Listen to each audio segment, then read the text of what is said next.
Chapter 386. After hanging up, Mu Jinming sighed. Chai Yueli told us about Xiao Jin. Dad guessed right. Ji Qiue wanted to divorce her, and she told us about Xiao Jin's existence to protect herself. Xiao Fei fiercely pinched Mu Jinming's arm and immediately burst into tears. I knew that Chai Yueli was a vicious woman. Mu Jinming rubbed his forehead.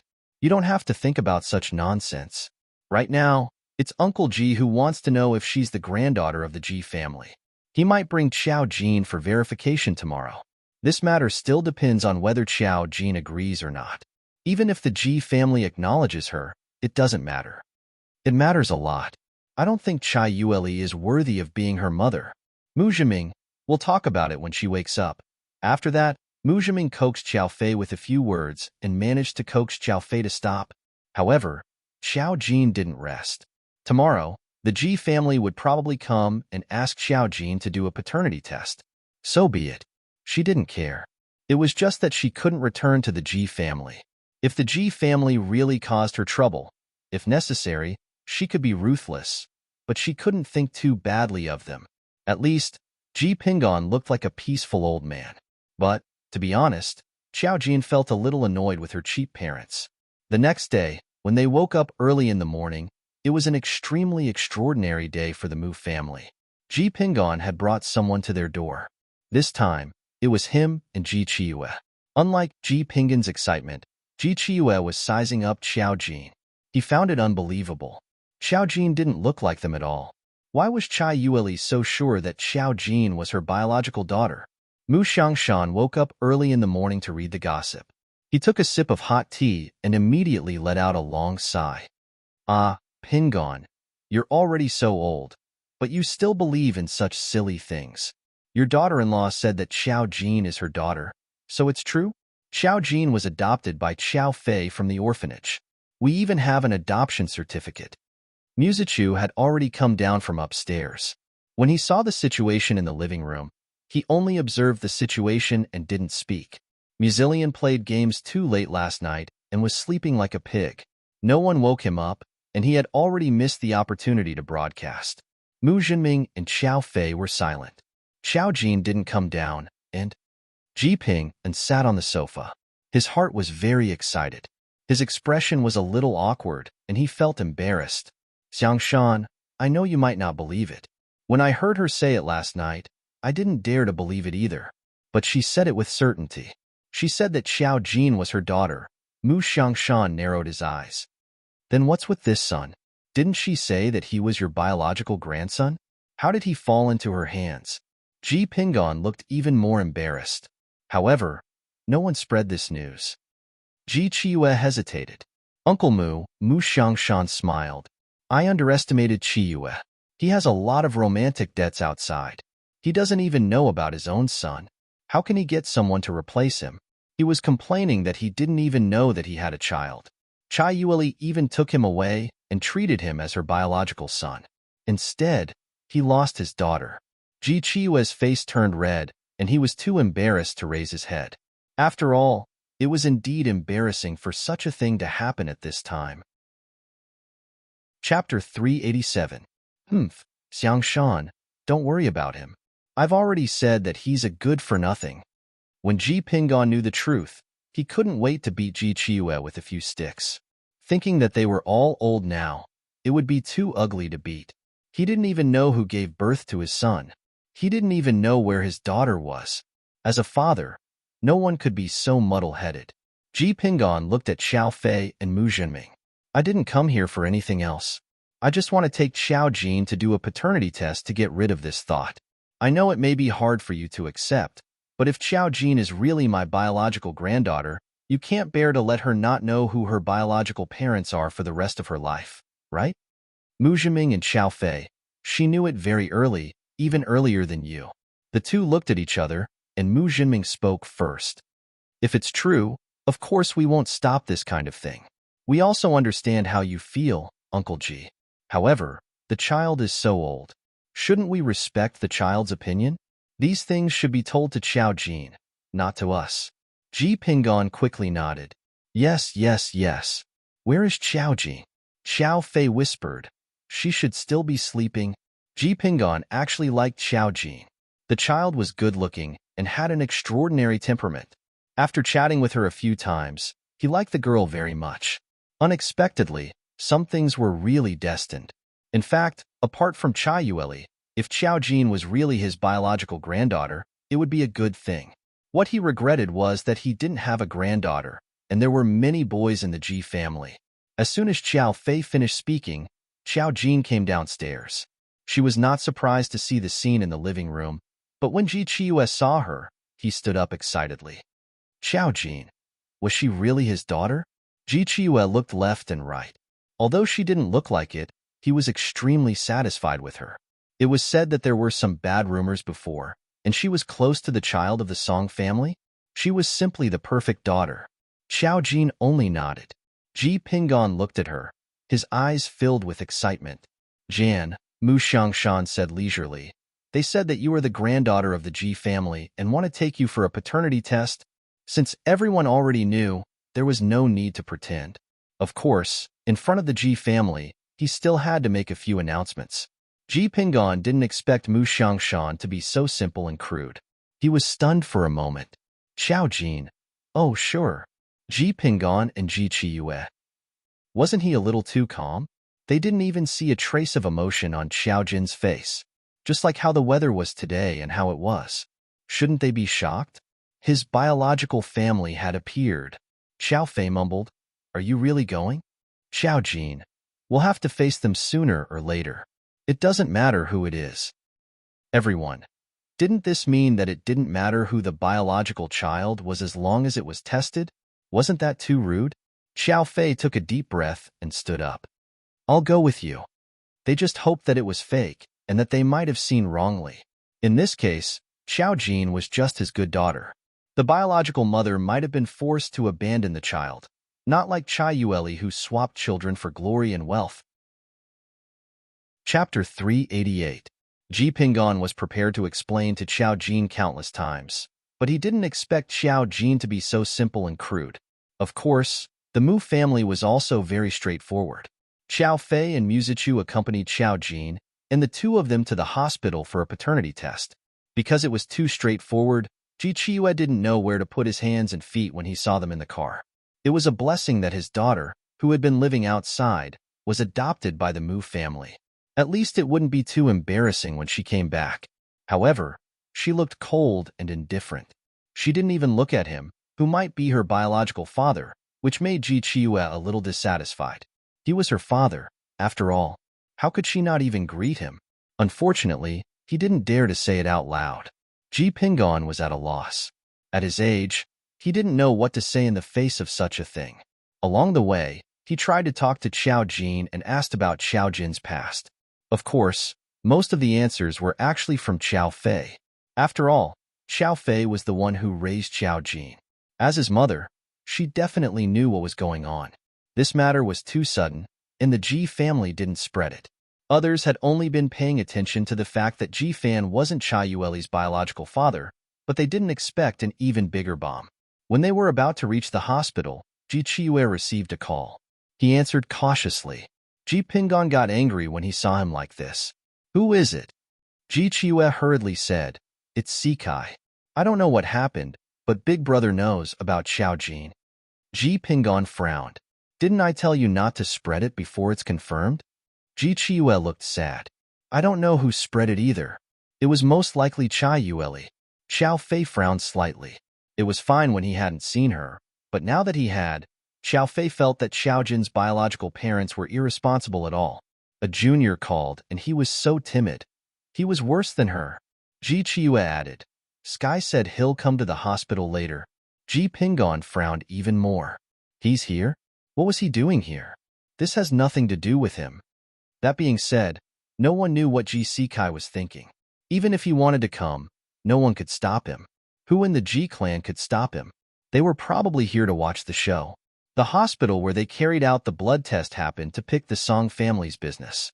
It was probably because everything here was the most advanced, and they had connections, so it saved them a lot of trouble. It would only take an hour for the report to come out. There was no need to waste too much time. Of course, this couldn't avoid a problem. Song Yanqing knew. First of all, regardless of whether the hospital was shameless or not. How could they let their young master know about this matter? Anyway, after the test was done, while waiting for the results, Xiao Jin received a call from Song Yanqing. She went outside to answer the call. Her voice was very calm. Hello? Song Yanqing's voice sounded a little calm. Why would the Ji family do a DNA test with you? Are you Ji Qiue's daughter? Xiao Jin hadn't told Song Yanqing about this. Xiao Jin. I think so. Song Yanqing was silent for a while. After a while, he said, Did you know in advance? Why didn't you mention it to me? His voice was very gentle, and he didn't mean to blame her. He probably didn't want to be too abrupt. Xiao Jin said lazily, It's just a small matter. There's no need to tell you. Chapter 389. She really didn't think that it was a big deal. It was as if she didn't care who her parents were at all. Song Yanqing heard the slight laziness in her voice. Like a kitten, it suddenly grabbed his heart. He raised his eyebrows and sighed helplessly. Only you don't care about these things. Don't you care about your biological parents? Xiao Jin, I don't care. They don't look outstanding. Song Yanqing. She was very direct, but Song Yanqing chuckled. Let me know when the results are out. I'm meeting with the He Early family, so I can't come over today. Xiao Jin. Okay. After hanging up the phone, Xiao Fei came up and asked, Who was it? Xiao Jin glanced at her. Song Yanqing. Xiao Fei was a little confused. Oh, he looks for you often? Xiao Jin. Not really. He just asked me why I did a paternity test with the Ji family. I didn't tell him about this. Xiao Fei was stunned. Why do you tell him everything? No. Xiao Jin thought for a moment. There's no need to tell him about such a small matter. He asked me because he knew. How is this a small matter? Xiao Fei raised her voice a little. She was afraid of attracting attention and said, This is a big matter. Jin, the Ji family is not like our family. I heard that many of their children are going to marry. If the Ji family forces you to marry someone you don't like in the future, you can ask Lord Song for help. Xiao Jin was a little helpless. I told you to watch less TV. Even if there's a marriage, are you going to watch the Ji family arrange it for me? Am I your daughter or their daughter? Even if it's true, I won't go back to the Ji family. Aren't you the one who raised me? Xiao Fei was stunned. Yes. Thinking of this, she was a little happy. Then Mom will definitely not let this happen. While they were talking, a tall figure came out of the hospital elevator. He was wearing a suit with a cold and gloomy aura. His handsome appearance attracted the attention of many nurses in the hospital.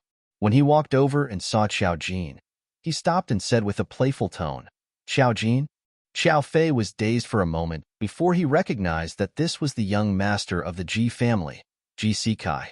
Ji Sikai also looked at Xiao Fei and said politely, Auntie? Xiao Fei hurriedly said, Sky, what are you doing here? Ji Sikai said, I came to see if Xiao Jin is my cousin. Xiao Fei, can't you communicate properly if you're so direct? His gaze swept across the two of them. The results are out? Xiao Fei shook his head. No, so she might not be my cousin.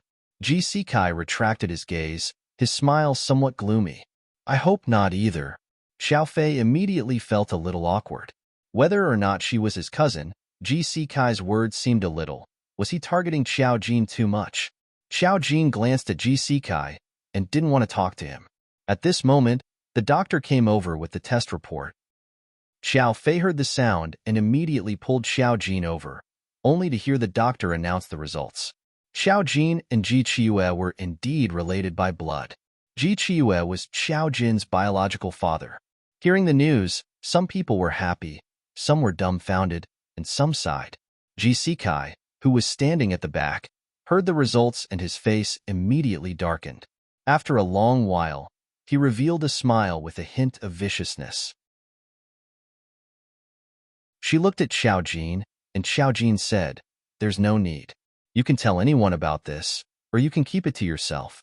I don't want to go to the Ji family. Ji Pingon was a little hurt by her rejection. Your father is here too. I'm your biological grandfather. Don't tell me you don't even want to see your mother? Xiao Jin. No. Everyone, that was a straightforward rejection. Chapter 391.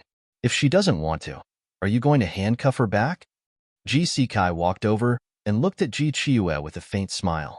Uncle, why don't you go home and deal with Aunt's matter? Ask her why she abandoned Xiao Jin and raised a son who isn't her own. Ji Chiue's face paled. You can't say that. Fan Zheng is my biological son, so he can be considered her son. Ji Sikai sneered. He didn't say anything, but his attitude was obvious. Xiao Fei felt embarrassed for the Ji family. Seeing that Xiao Jin wasn't willing to go back, Ji Pingan's face darkened. We'll ask about your mother. In fact, if it wasn't for the fact that Chai Yueli didn't want a divorce to protect herself, she wouldn't have mentioned Xiao Jin. If Xiao Jin wasn't willing to go back. Seeing that Xiao Jin couldn't be convinced, Ji Pingan could only give up. He brought Xiao Fei and the others, as well as Ji Sikai, to have a meal together. In such a short time, the news of Xiao Jin's incident had spread. This was because whenever they came to the hospital, there would always be people who would be curious and ask around. Although the hospital had moral integrity and couldn't reveal it, they couldn't hide it from the eyes and ears of others. The news that Xiao Jin was the granddaughter of the Ji family caused a stir in the city. While eating, Xiao Jin sent a message to Song Yanqing. Song Yanqing was busy, but she still replied to Xiao Jin, indicating that he would call her when he was free in the afternoon. She didn't talk much to ordinary people, and it was even more so at the dinner table. Ji Pingan kept trying to talk to Xiao Jin, and Xiao Jin occasionally replied. Most of the time, it was Xiao Fei who explained. Halfway through the meal, Mu Chi Lian called Mu Chi Chu and howled. You guys didn't even ask me to come along. When he woke up in the afternoon and ate lunch, he was told by his grandfather that Xiao Jin had been taken away by the Ji family. In other words, Xiao Jin's matter had already been publicized, and he hadn't even seen it firsthand. However, he was in this house. For the first time, Musilian felt that playing games until midnight was a very bad decision. He didn't even see the first scene of the gossip. Pain, shock, disbelief. Musichu went to the side to answer the phone and sneered. You're only up now? That's possible too. Musilian, that's not the point. The point is, why didn't you call me? Musichu, what's the point of calling you here? Musilian, I really want to see their reactions and expressions at that time. What do you think? Is it going to be a scene of them hugging each other and crying? Chapter 392. The unwise Xiao Jin treated money like dirt. Even Ji Pingan didn't know what she was thinking. Being able to return to the Ji family didn't mean that the Ji family was good, but at least there was a guarantee. Moreover, how could the Ji family's bloodline be left outside? This matter had already spread. If the Ji family didn't bring her back, others would think that the Ji family despised Xiao Jin. Although Ji Chiue was Xiao Jin's biological father, he had some opinions about Xiao Jin's refusal to listen to him. After dinner, he persuaded Xiao Jin, at least go back with Dad to see Mom, isn't it? Ji Chiue's voice was still soft and gentle, but Xiao Jin looked at him strangely when she heard it. That kind of gaze was as if Ji Chiue was talking about something incredible, but it was so clear that no one dared to look directly at him. It was as if he had nowhere to hide in front of Xiao Jin. Ji Chiue was immediately terrified. He didn't know why, but he was particularly afraid of this biological daughter who he had just learned about. Seeing Xiao Jin like this, Ji Pingan knew that it was hopeless to persuade her to go back now. He seemed to be comforting himself. Maybe Jin just found out about these things and found it hard to accept. I can understand. If you don't want to go back for the time being, I won't force you. But Grandpa has a wish. Can you call me Grandpa now? He looked at Xiao Jin expectantly. This was an old man's wish. Most people couldn't bear to refuse. Xiao Jin replied coldly, No, I'm not used to it. I can't say it. Even if she really had the self-awareness of a junior, the first person she should call Grandpa was Old Master Mu. Old Master Mu didn't mean what he said. After so many years of tormenting Xiao Fei, he didn't blame her too much. After so many years, their families had reconciled. Now that they lived together, Xiao Jin knew some of his temperament. Although he wasn't her biological grandfather, he was closer to her in terms of relationship. Ji Pingan was her biological grandfather, but he had nothing to do with her. Her answer was actually polite, at least because she wasn't used to it. Although Ji Pingan was disappointed, He could only sigh. I see. Ji Chiyue couldn't help but ask, why can't you even call him Grandpa? When she saw Ji Pingon, she usually called him Old Master Ji. It didn't sound strange, but compared to Mu Chi Chu and the others who called him Grandpa Ji, there was a big difference. This was also what was strange about Xiao Jin. Ji Sikai also laughed sarcastically at the side. You're not even willing to call me grandfather? Is it so precious? Xiao Fei's father, she doesn't like that. Hearing that Xiao Jin didn't even call him Mu Xiangshan, Ji Pingon felt much better. Xiao Fei's face froze. Xiao Jin didn't spoil him. She said coldly, how Fei teaches her child is none of your business. Ji Chiyue was embarrassed by her direct rebuke. His face turned red. I am your biological father. Xiao Jin. Oh, and then? Ji Chiyue was so angry that smoke came out of his head. It was fine if she didn't want to return to the Ji family, but her temper was definitely spoiled by the Mu family. The Ji family wouldn't spoil their child like that. Chapter 393. Forget it. Forget it. Ji Pingon had long known that Xiao Jin didn't call him Old Master. She even called Xiao Fei. Thinking of this, he felt much better. He had previously said that foreign education was the same. It didn't matter if the child didn't call him Old Master. It was a little regretful now, but it didn't matter. It was the first time Ji Sikai knew about this. He looked Xiao Jin up and down and thought of the last time. No wonder she didn't even call him brother. The corners of his lips curled up. He didn't know where he learned this strange temper from. Ji Pingon wanted to talk about the old days with Xiao Jin, but found that Xiao Jin's attitude was cold. He knew that it would be the same even if he continued to talk. There was still a long way to go. At least he could go to the Mu family to see her.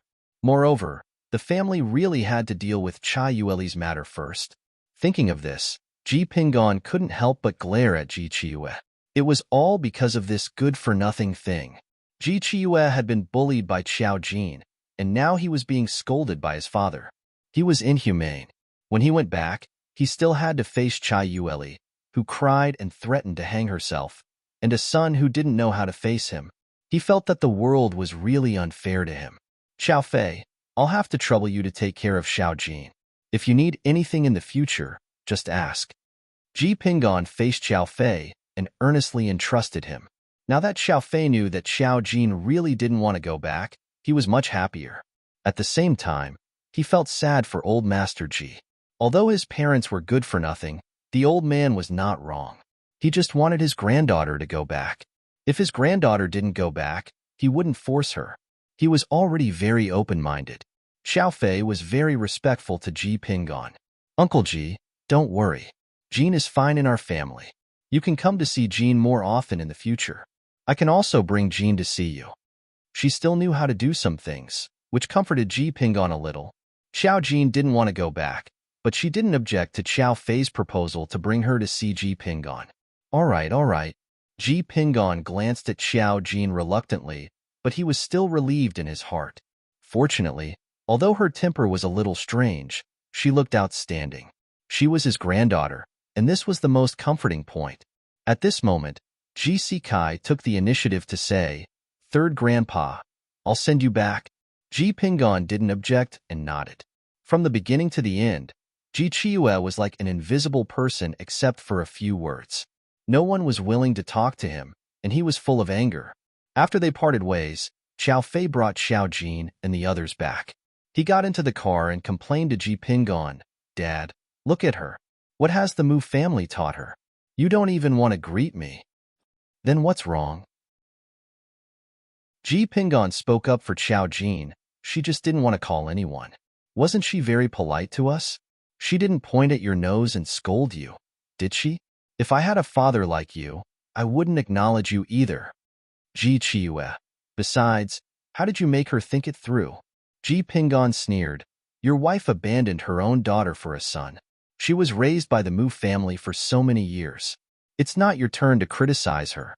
Why don't you go back and ask your good wife what's going on with Xiao Jin and Ji Fanjing? If she abandoned her own daughter in order to marry into the Ji family, then she's really a bad person. Even if Xiao Jin acknowledges her, you must still divorce her." Ji Chiyue was stunned. He opened his mouth but didn't dare to refute. Chapter 394. Ji Sikai, who was driving in the front row, glanced at Ji Pingon through the rearview mirror. "Grandpa Ji, you don't have to be so angry." He chuckled. "Go back and ask Auntie. Maybe it's a misunderstanding." Misunderstanding? Ji Pingon didn't believe it. She didn't even know if she gave birth to a daughter or a son back then. Most importantly, when the matter was exposed, Chai Yueli's expression clearly showed that she already knew that Ji Fanjing wasn't her biological son. All these years, she hadn't thought of looking for Xiao Jin. It was only when she heard Ji Chiyue say that he was going to get a divorce that she couldn't hold it in anymore. Although Xiao Jin was doing well, what if Xiao Jin wasn't adopted by Xiao Fei, but by someone else? More seriously, he might grow up without anyone to rely on. If he wasn't lucky, perhaps, thinking of this, Ji Pingon's heart was not at ease. He simply did not dare to imagine such a vicious and despicable woman. Ji Sikai said, "Second uncle, maybe you just don't know." Although Ji Chiyue was Ji Pingon's eldest son, he was the second son in the entire family and was younger than Ji Sikai's father. So Ji Sikai called him uncle. "You're a fool even if you don't know. You were played by a woman. I think you'll fall into the hands of a woman in this life too." Ji Pingon was exasperated. He had always been a good-tempered person, but now he kept scolding Ji Chiyue. This matter had really angered him. Ji Chiyue couldn't raise his head from the scolding, especially in front of Ji Sikai. He couldn't even retort. This matter was indeed his fault. He had been kept in the dark by Chai Yueli for so long that his son and daughter didn't know. He was actually a failure as a father. Ji Pingon shook his head. Back then, he had seen that Ji Chiyue was a good-for-nothing, so he had decided to merge with the Ji family early. Otherwise, if his career was handed over to Ji Chiyue, he would also be a prodigal. When Xiao Jian returned home, he saw the excited Musilian. "How was it?" Xiao Fei was confused by the question. "What do you mean?" Musilian was still excited. "Is Xiao Jin going back to the Ji family?" Xiao Fei, "Of course not. Jin is still living with us." Musilian immediately lamented. "I knew she was a fool. If it were me, I would definitely go back and ask for pocket money from both sides. Every time I go to the Ji family's house, I get a big red packet. Isn't that great?" Xiao Fei poked his forehead angrily. "Do you think your sister is as greedy as you? Don't you hate the fact that it wasn't you who did this? If it was you, you would definitely have rushed back to the Ji family right now, right?" Musilian was poked by her and shouted, "Mom, you're wrong. I only suggested this to Xiao Jin because I know I don't have the chance. I didn't expect that he wouldn't be tempted by double his allowance. What a ruthless person." Xiao Fei, "You only have money in your eyes your whole life. You only have money in your eyes. We've mistreated you, haven't we?" Musilian immediately wailed. "You still have the cheek to say that. Dad said he would deduct my pocket money, and he really did. As a mother, you don't even give me some support. I don't even dare to go out blindly now. I'm afraid that my friends won't be able to pay for my treat. My credit card is going to explode." Xiao Fei picked up a feather duster. "If you sold the cars in your garage, you could have lived a luxurious life for a few months. If you didn't buy so many cars, would you still be where you are today?" Chapter 395. The Mu family was really generous to their children. Although Mu Xiangshan was strict with Mu Zhiming in the past, he had never mistreated him financially. Their family's creed was that money was earned to be spent.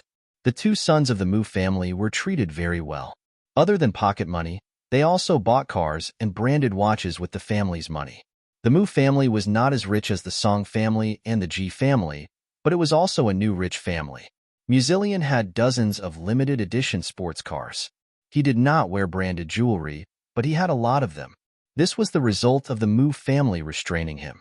Otherwise, he would not be so arrogant among the young masters in the capital. Musichu was much more self-disciplined. He was not interested in sports cars and the like.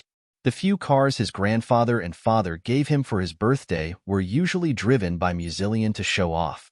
He had used his own money to invest in stock funds and all kinds of investments. The children of rich families did not only know how to squander. With resources, They would use all kinds of excellent congenital conditions to create more wealth.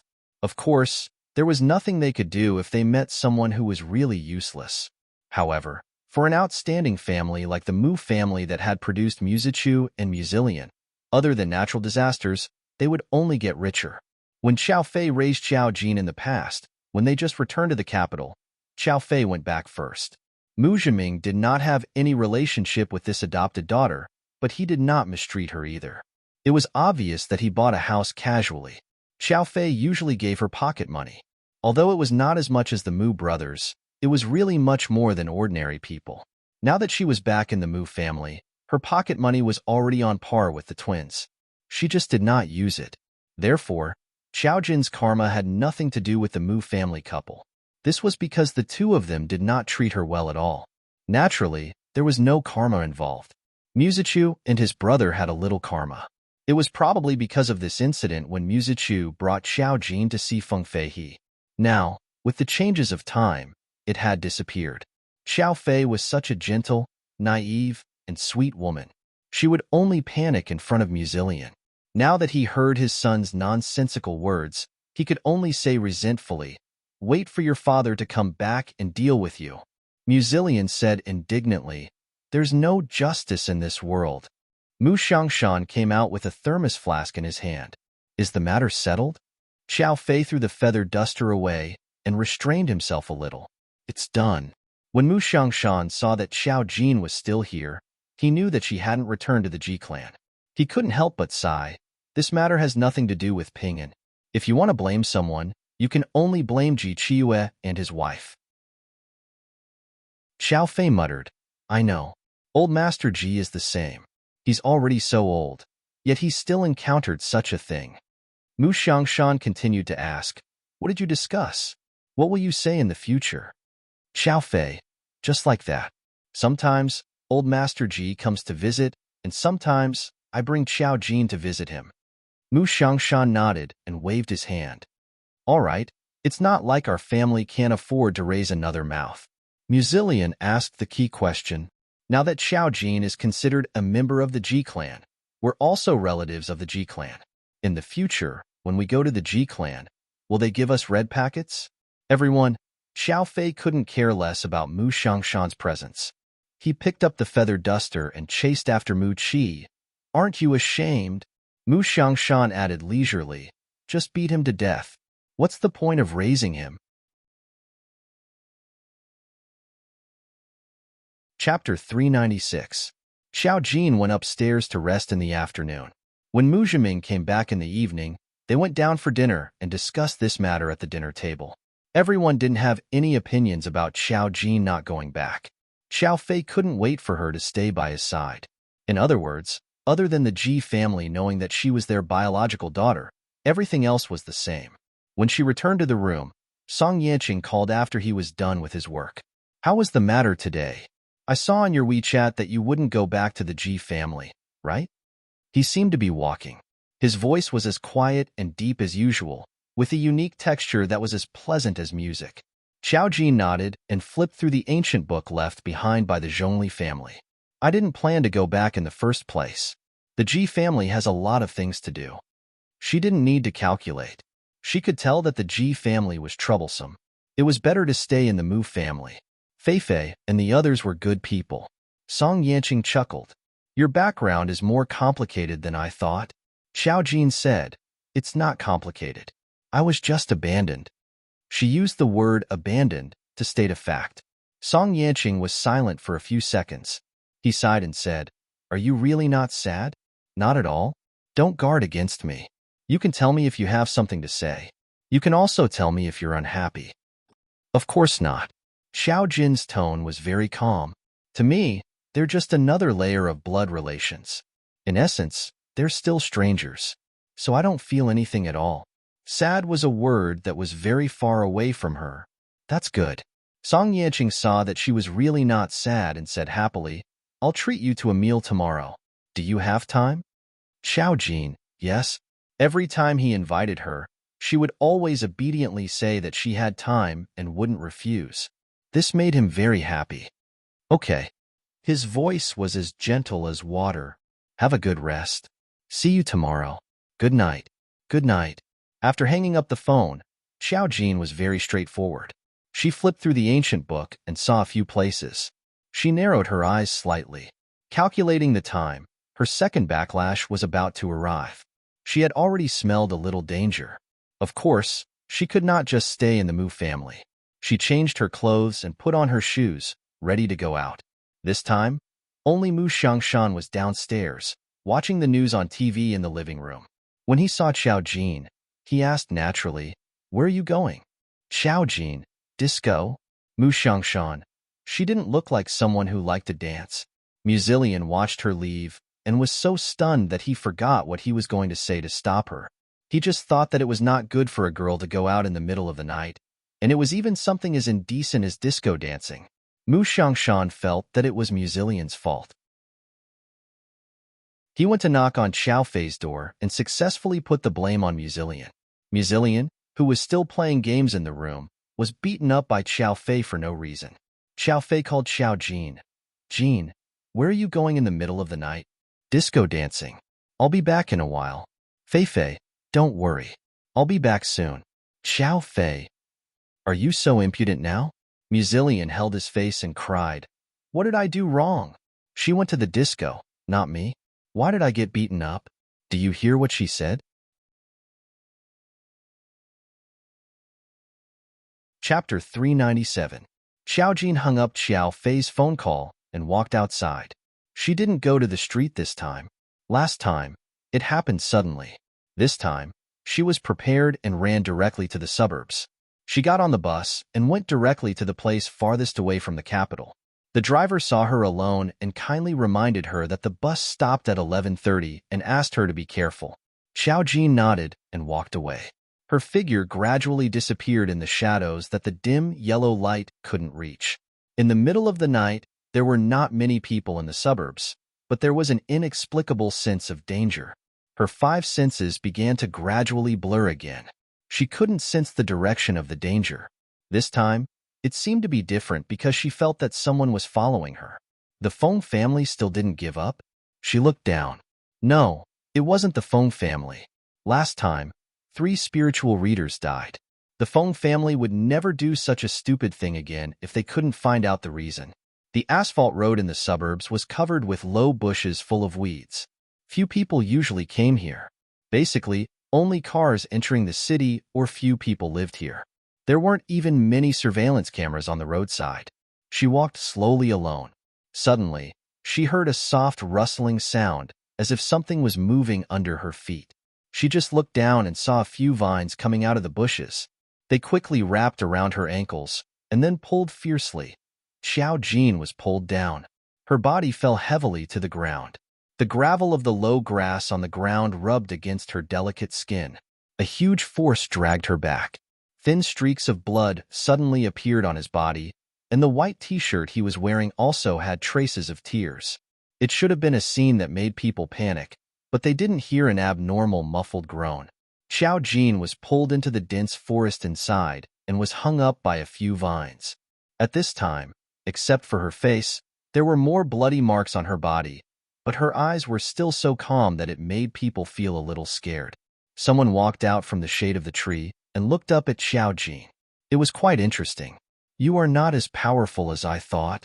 This person was a foreign man with brown hair and black eyes, but he spoke authentic Huaxia language without even a trace of an accent. There were still a few vines growing out of his hand, which complemented Xiao Jin's vines. He looked at Xiao Jin and licked his lips. His smile changed. "You're much more tasty than I thought." Xiao Jin didn't say anything. He just looked at him. After a long time, he was laughing in his heart. She was really lucky. Every time, there would be people rushing to die for her. He even gave him a spirit seed. "Hey, Bruce, don't tell me you're thinking of something else?" Another person walked out from under the shade of the tree. It was a girl of mixed blood. She had fair skin and a high-nose bridge. She was extremely beautiful. Even if she wore heavy makeup, it didn't diminish her charm. It added to her gorgeous color. She looked at Xiao Jin, who was hanging on the tree. Her eyes were strange. A Chinese spiritualist, just a wizard who can predict the future. They are worried. "Look, It's just a... The man from before looked at the girl of mixed blood and smiled. Lucia, of course I have thoughts. Don't you think she's very tasty? As a woman, Lucia looked at Xiao Jin and curled her lips. She's just a so Bruce. She's not beautiful. Bruce shook his head. No, no, no. I think she's very good-looking. Chapter 398. While they were talking, Xiao Jin didn't make a sound on the tree. This made Bruce even more interested. Why isn't she screaming? Shouldn't she be afraid of screaming in panic? I like that. Lucia said, maybe it's not time for her to scream yet. Bruce, you have to be quick. I need her heart. Bruce said, Lucia, I don't like your behavior at all. You're eating a girl's heart for beauty, but it's not very effective. The Emperor said that once you can't hide it, you'll be killed by the backlash. What backlash? I'll let someone else take it for me. Bruce, hurry up. Don't dawdle. Joanna is still waiting for us. If she finds out that we're missing, we'll be in big trouble. They finished their sentences quickly and spoke in English. Xiao Jin understood. She looked at the girl. Her originally calm eyes actually emitted a strange light in the dark night. She murmured, I see. So the backlash is already here. That's why you're here to trouble me. That's great. I like people like you. Her clear words, coupled with her dangling figure, made one's hair stand on end in this quiet forest. Lucia had goosebumps all over her body. What nonsense are you talking about? She frowned and urged Bruce, hurry up. We don't have much time. When she said this, she didn't notice that there was a movement beside her. In the dark forest, there was a faint light under the illumination of the lights on the asphalt road in the distance. But now, it was so dark that not a trace of light could penetrate it. Even in such a creepy scene, they could still see Xiao Jin's face clearly. Something seemed to be moving around them. Under their feet, something was slowly gathering. It was very similar to the vines that Bruce used, but not quite. Lucia finally noticed that something was wrong. She looked down and saw traces of something crawling on the ground. She exclaimed, Bruce, what array did you use? Bruce's face stiffened. I didn't use it. Didn't Lucia's exclamation prove that she didn't use the array either? Who used it? The two of them looked up at Xiao Jin, who was hanging on the tree at the same time.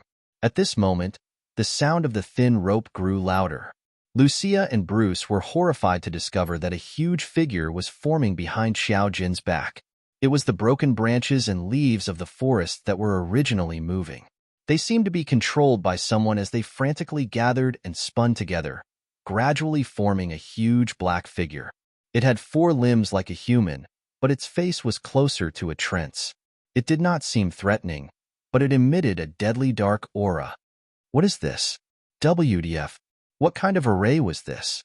Roar. What frightened them even more was that the gathered treant actually roared loudly.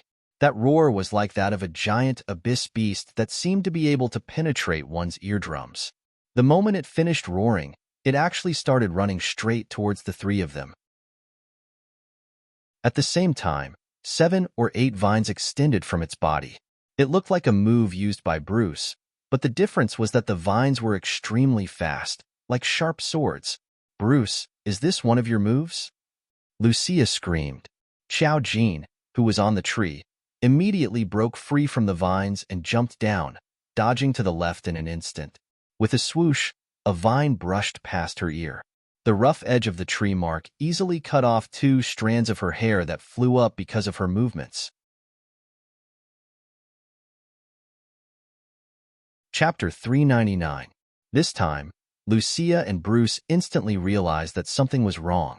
These vines even attacked Xiao Jin, and it wasn't made by Xiao Jin. But it was too fast. They were only formation masters, and all formations needed time. Xiao Jin's speed just now seemed to have broken through the human limit. Before they could be shocked, they could only scream and run to the edge. They were only a few meters away from the asphalt road, and they only needed to run out. They were already at the edge, but when they reached the periphery of the first tree, Lucia and Bruce found that no matter what they did, they couldn't run out. It was as if there was a layer of invisible shackles that trapped them here. Lucia was about to scream again when a vine directly penetrated her body with a swoosh. In an instant, blood spurted out. She couldn't understand how she died here so easily. She had the life substitution curse on her, and even if she encountered danger, someone else would die in her place. But she was really dead. The vines easily pierced through her body and then quickly pulled out. Like a useless puppet, she fell to the ground. Her eyes were wide open, and the focus was slowly dissipating. She died with her eyes wide open. Lucia, Bruce, who was beside her, only had time to let out a wail. He didn't have time to grieve at all. Another vine also sent him to heaven mercilessly. The only difference was that he only had time to turn around and come face to face with the vine. From the corner of his eye, he saw Xiao Jian running wildly in the forest at a speed that humans couldn't achieve, avoiding the attack of the vines. She wasn't a normal person. Now he finally understood.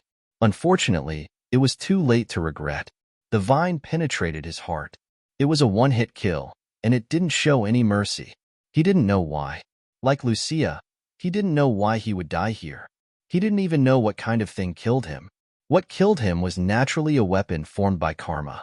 It was said that karma would create all kinds of accidents in order to kill Xiao Jin. In the human world, there were all kinds of normal accidents. But if there was no one around, karma would directly use the power of a spiritual reader to form all kinds of weapons.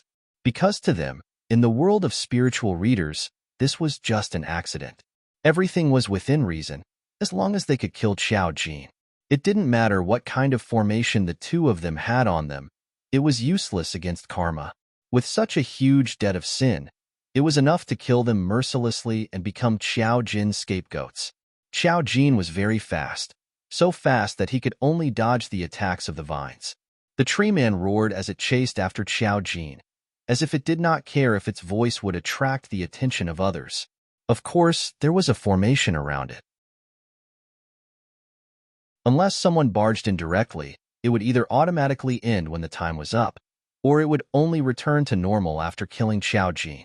Red dots flickered in her eyes as array points appeared around her. Following her movements, the array points quickly connected to each other, forming a peculiar transparent defensive array. With a few swooshing sounds, the red lines connected to form a natural cage, trapping the tree man's movements. But this only slowed down the tree man's movements. It leaped over the red lines without slowing down. The only difference was that the vines that shot out from its body seemed to be burned the moment they came into contact with the red lines, emitting all kinds of flames.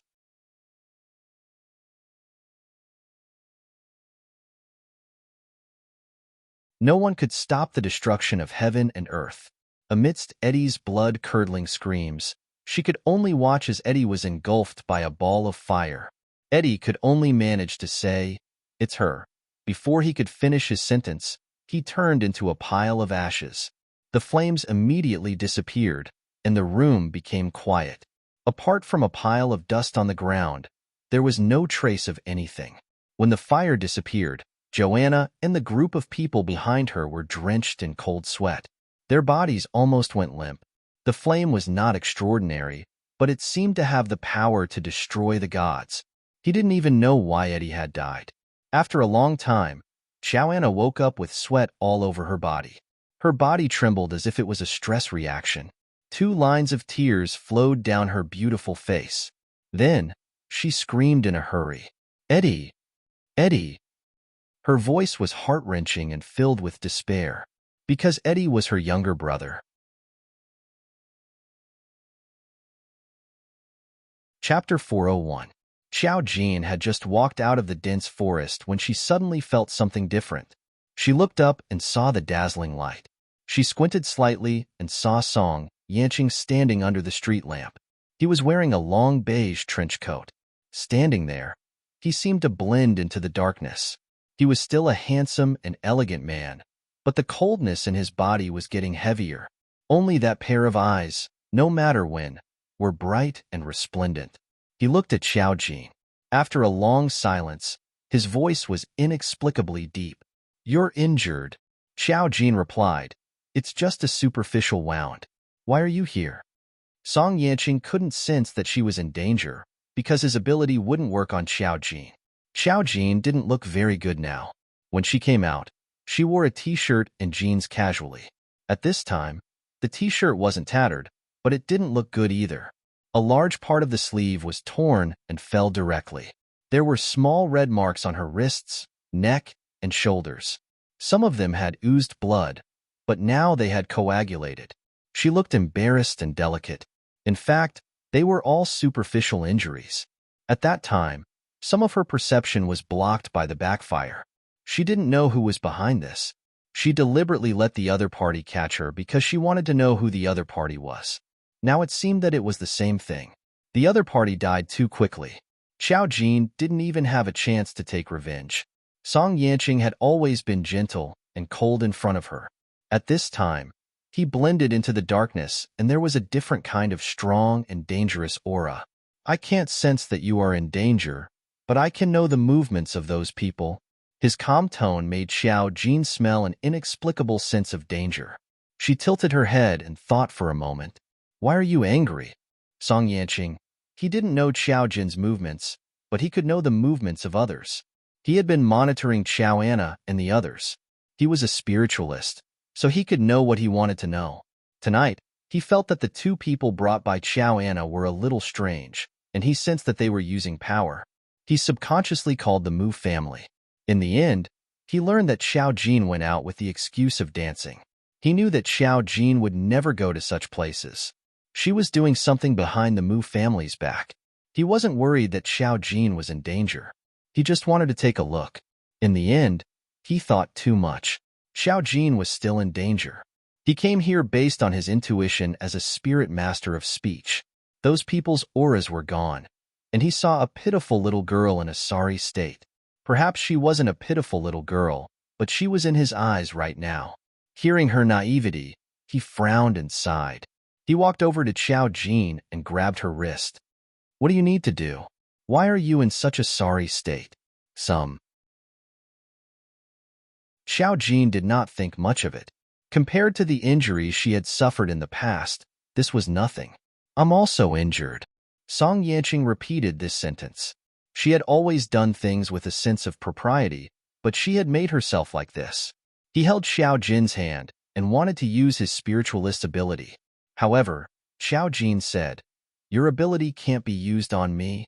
Song Yanqing. His cheeks twitched and he could only sigh. I'll take you back and use some modern methods. Xiao Jin. What methods? Song Yanqing pinched her arm. Apply medicine. His tone was harsher than usual, but still gentle. He couldn't do anything to Xiao Jin, just like how she refused to tell him what had happened to her this time. What could he do?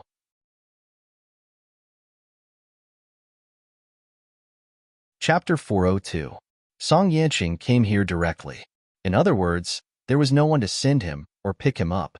At this time, it was better to go back directly than to wait for someone to pick him up. Song Yanqing could use his ability to return to the Song family, but he couldn't take Xiao Jin with him. Xiao Jin didn't want to use the spirit seed this time. He had to save it. She used a more down-to-earth way. There's a bus in front. Song Yanqing. This thing only existed in Song Yanqing's ears. When they walked to the bus stop, the 11:30 bus arrived. Song Yanqing was a clean freak. Countless people got on and off the bus. He even found it difficult to get to the door. Xiao Jin took him up. At this time, there was no one in the suburbs. When the driver saw the two of them, he almost thought that he had seen a ghost. How could a ghost be so good-looking? Song Yanqing blocked in front of Xiao Jin and subconsciously wanted to pull Xiao Jin forward. The driver behind the guardrail suddenly said, Hey, handsome, put in a coin. Even if he was handsome, he couldn't take the overlord's car. Song Yanqing, who had always been otherworldly, really didn't have the concept of putting in a coin. Because he hadn't even taken the subway, he thought that the driver would collect money after he got on the bus. It was just like other modes of shopping. Song Yanqing paused. There's no coin. No matter how handsome he was, the driver felt that there was something wrong with him. Don't you know how to scan the QR code? We support QR code scanning now. Xiao Jin was a little more otherworldly than him. After all, he often walked outside and knew what to do. She took out her bus card and helped Song Yanqing scan the QR code. She calmly explained, He hasn't taken a bus before. The driver. Oh, The rich young master experienced the life of a commoner. He saw a living person. Looking at Song Yanqing's clothes, he knew that he wasn't an ordinary person. However, the driver saw that Xiao Jin was injured and asked, "Miss, are you okay? Two youngsters fighting in the wild?" Xiao Jin said, "I'm fine. I was scratched by a tree branch." Song Yanqing pulled her to the back of the carriage. When it was his turn to sit, he hesitated. This car seemed to have been ridden by many people. Has it been sterilized? Xiao Jin wasn't that particular. He sat down and said, "If you don't want to sit, you can stand." She understood Song Yanqing. She knew that sometimes he didn't do it on purpose. Qilian and Chi-Chu were also very misophobic. They didn't sit with others when they went out. Of course, in order to help Song Yanqing stand firm, she grabbed Song Yanqing's wrist. Song Yanqing didn't need her to hold on to him to stand steadily. The car started to move unsteadily. He looked down at the slender and fair hand on his wrist and felt that this was actually not bad. The chauffeur saw the two of them from the rearview mirror and felt that the car was not an extended Rolls-Royce. He felt sorry for the young master. Then he rolled his eyes. It was the first time in his life that he took a bus, but the bus didn't go straight home. After getting out of the car, Song Yanqing still couldn't bear it and asked Tai to pick him up midway. Tai, young master, weren't you reading at home? When did you go out? Why didn't I know? Tai suddenly felt that he was too lazy as a bodyguard. He didn't even know when the young master went out. It was over. He would be scolded by the young master. He looked at the car coming to pick up the young master in fear. Then, he saw Xiao Jin standing beside him. Chapter 403. Seeing Xiao Jin in such a sorry state, Dan started to doubt his own eyes. Song Yanqing didn't say much and took Xiao Jin to the car first. He stopped Xiao Jin from going home. "Let's go back to my house first. It'll be hard to explain if you go home like this." Xiao Jin thought about it and agreed. Her injury was caused by the backlash, so it took a long time to recover. In fact, the wounds were already healing. Listening to their conversation, Gu even suspected that his young master had done something to Xiao Jin. When they reached home, Song Yanqing asked Dan to find some alcohol and medical supplies for disinfection. Then, he sent Dan out. Song Yanqing looked at Xiao Jin, who was lying on the sofa. He didn't mind that she was a little dirty. He only said softly and gently, "I'll help you disinfect first. After applying the medicated alcohol, you can change your clothes before going back. I'll ask Dan to buy some women's clothes for you." "Oh, okay." Xiao Jin didn't mind lying down so that he could apply the medicated alcohol. Although she could recover on her own, the medicine was still useful. Her body had just become stronger. It didn't mean that she had really become a different person. There were thin scratches on both sides of her arms. Song Yanqing's eyes darkened when he saw it. He said while disinfecting her, "Bear with it even if it hurts." "Xiao Jin, it doesn't hurt." Song Yanqing was angry and amused at the same time. He felt a little stifled in his heart. When he thought of the people who hurt her, he couldn't help but have some dark thoughts. He just frowned and said after a long time, "The people who hurt you are from the Hurley family?" "Xiao Jin, probably. They are all foreigners." Song Yanqing's eyes flashed and his tone softened. "Where are they?" "Xiao Jin, dead." Song Yanqing's eyes turned cold. "Xiao Anna sent someone to do it?" "Xiao Jin, probably not. They said that they came out behind Xiao Anna's back. I'm not too sure. Anyway, he was already dead." He didn't say another word. Xiao Jin still didn't say why she went there. Fine, if she didn't say anything now, he wouldn't ask. After applying the ointment to his arms and shoulders, Xiao Jin lifted his clothes. "There's more here." There were also some abrasions on his waist.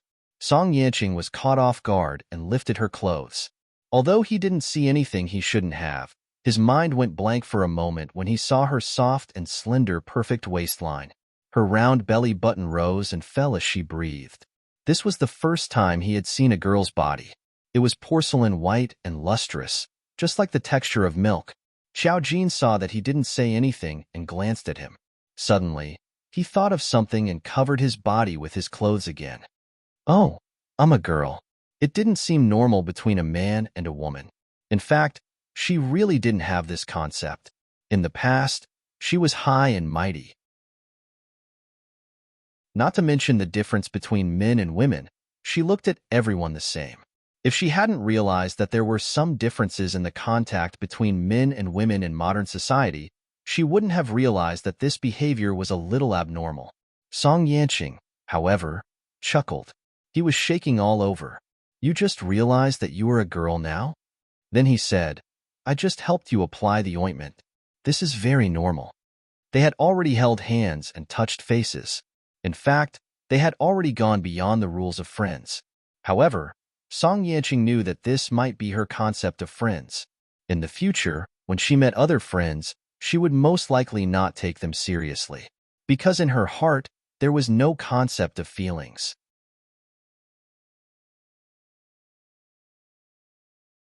Chapter 404. Xiao Jin felt that it made sense, so he didn't care about it. In Xiao Jin's memory, there was no concept of falling in love at all. She had never been in love, and her parents only told her not to fall in love early. No one taught her what the normal distance between men and women was, and no one reminded her that her intimate behavior with Song Yanqing was a little charming. In fact, there was still a difference. It was just that Xiao Jin couldn't figure it out. She didn't like to contact anyone, including Muzilian and Muzichu. At most, they were the juniors under her protection.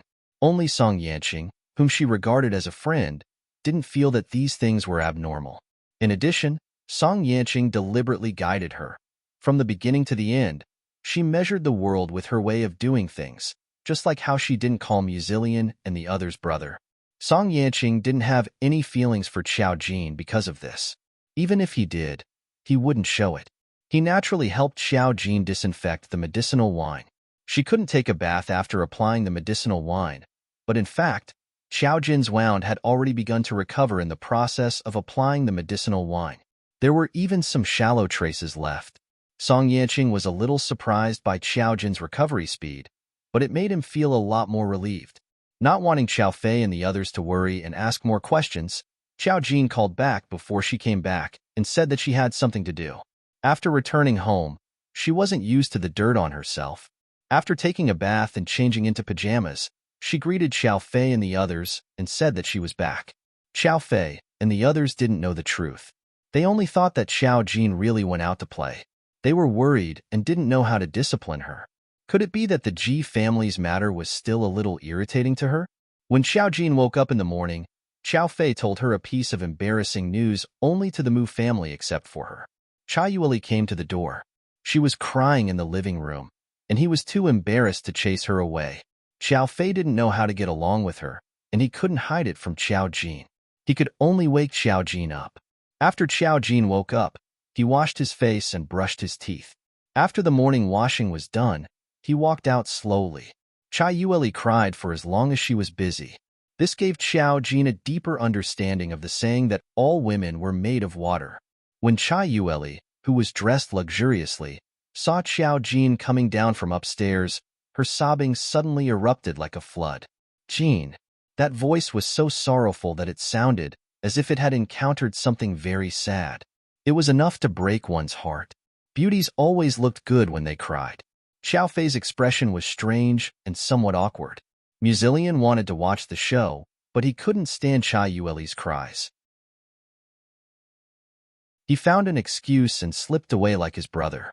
Mu Xiangshan sat at the front line of the gossip. He was as steady as Mount Tai.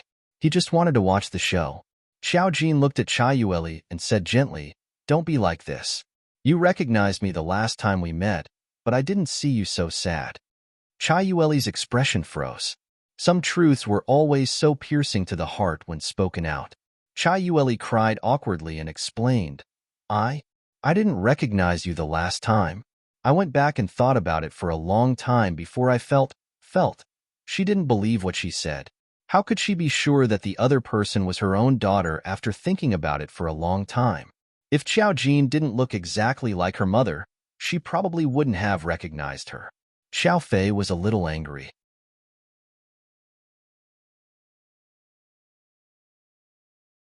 Chapter 405. Why are you looking for me? Xiao Jin's expression didn't change from beginning to end. It was as if he was looking at a stranger. Cha Yueli now knew that Ji Chiyue wasn't lying. This daughter was really difficult to deal with.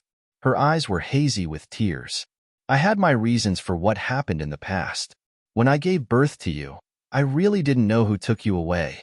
I've been looking for you for many years. It wasn't easy for me to find you. I want you to come back to the Ji family with me. Xiao Fei couldn't help but say, you didn't know that the child was taken away after you gave birth? Which hospital is so irresponsible? Sue them. Cha Yueli was speechless. Xiao Fei then looked a little confused. That's not right. What's going on with Ji Fanjing? One question after another pierced Cha Yueli's heart. Fortunately, Cha Yueli was already prepared when she came. She cried sadly as she made up a story of the past. She said that she didn't know what happened back then. Xiao Jin was taken away by someone. Coincidentally, Ji Chiyue had a lover outside who couldn't afford to raise a son. The other party didn't want to marry Ji Chiyue, so she gave the son to Cha Yueli. Cha Yueli thought that this was God's compensation for losing her daughter, so she brought the child back to the Ji family. Of course, the lover's story was true. The Ji family had already called to verify that Cha Yueli was indeed carrying another lover's child.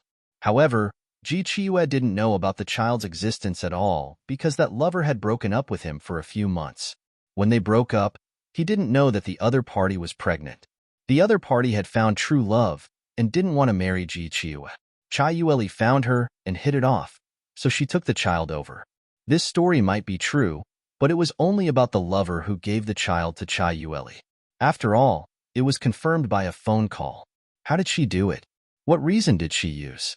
Was it a threat or some other method? If the two of them didn't say anything, who would know? However, when such a precious boy returned to the Ji family, the biological mother didn't care about him or coveted his wealth. Was it really because she was in love with her current husband? Xiao Jin only blinked after hearing this. So, her rhetorical question almost made Cha Yueli dumbfounded. Xiao Jin's next words were even more heart-wrenching. What has what you're saying got to do with me? Cha Yueli, I just want you to come back to the Ji family, and if you... As she spoke, tears fell from her eyes. It was Xiao Fei's first time seeing someone cry more than her. The tears in her eyes were as if they were free. Especially when the grief was on point, it was more than enough to compete for an Oscar. When you...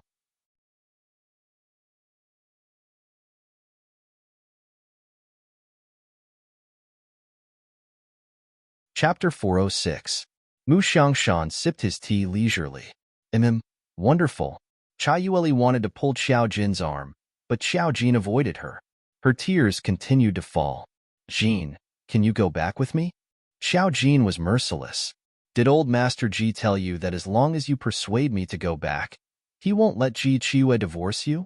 Cha Yueli froze. How did she know? Actually, it was obvious why Cha Yueli had come at this time. If Xiao Jin didn't want to go back, the Ji family would definitely think of ways to prevent the Ji family's bloodline from wandering outside. At this time, Cha Yueli naturally had to step in. It was a pity that the Ji family trusted Cha Yueli's difficulties, but Xiao Jin knew clearly and wouldn't believe her. Whether she was sincere or not, she could tell from the way she looked at this woman. Cha Yueli corrected something that wasn't important and stammered. What Ji Chiyue? That's your father, your biological father. Xiao Jin, puffed. Cha Yueli. No wonder Ji Chiyue wasn't satisfied with Xiao Jin when he returned home. This girl's attitude was very difficult to deal with. What was wrong with returning to the Ji family? She had money and rich and powerful relatives. What was there to be unhappy about? Cha Yueli almost couldn't maintain her performance. Yes, she had been heartbroken when she abandoned Xiao Jin back then. But at that time, Ji Chiyue, that piece of trash, had clearly said that if she didn't have a son, she wouldn't have a chance to marry into the family. How could she be willing to be a mistress for the rest of her life? Even if Ji Chiyue was a piece of trash, he was the only piece of trash she could get into this circle. She had known since she was young that she was beautiful. Their family was like this, so she had never been willing to stay in a small place for the rest of her life. She had sacrificed a lot to get into Ji Chiyue's good books. If she didn't want to marry into a rich family, who would be willing to marry such a good-for-nothing? She wanted glory and wealth. What she wanted was her superior wife's life. Now that things had been exposed, even if she was panicking, she couldn't let the divorce happen. She just needed to persuade Xiao Jin back. She just needed to persuade Xiao Jin back. She hadn't seen her biological mother for so many years. How could she not miss her? But now that she saw Xiao Jin, she finally understood that this girl was indeed her biological child. Just like her, she had no familial ties at all. Therefore, she would not acknowledge this mother at all. She saw the calmness in the girl's eyes, and she also saw a trace of mockery under her calm eyes. She suddenly did not know how to face Xiao Jin. He couldn't cry anymore. She stopped crying and wiped the corners of her eyes with a tissue. Her tone calmed down. So, you don't want to go back to the Ji family with me, right? Xiao Jin, yes. Chai Yueli, have you ever thought that I'm your biological mother? Xiao Jin, I don't really want to say that back to you, but I'll be honest with you. I've never thought about it. A trace of despair finally appeared in Chai Yueli's eyes. Xiao Fei couldn't bear to see it, but she knew that she was wavering. How could she face Xiao Jin? Although Xiao Jin had been with her for 20 years and had never suffered, but she couldn't erase the fact that Chai Yueli had abandoned Xiao Jin. Just as Xiao Fei was thinking this, he saw Chai Yueli turn around and look at him. Xiao Fei, she was afraid. Chai Yueli grabbed Xiao Fei's wrist and said emotionally, Xiao Fei, persuade her. Persuade her to go back, okay?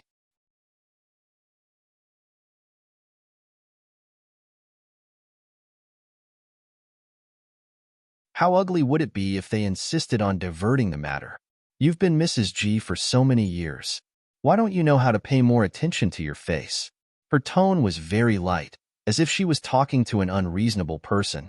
She used a coaxing tone, but for some reason, it made people feel cold. Because this daughter was even more heartless than Chai Yueli had imagined. Xiao Fei saw that Chai Yueli didn't dare to speak after hearing Xiao Jin's words. He guessed the truth of the matter back then, and immediately snorted coldly. This woman was actually trying to shift the blame. She was indeed ruthless. Jean, please don't go back with her.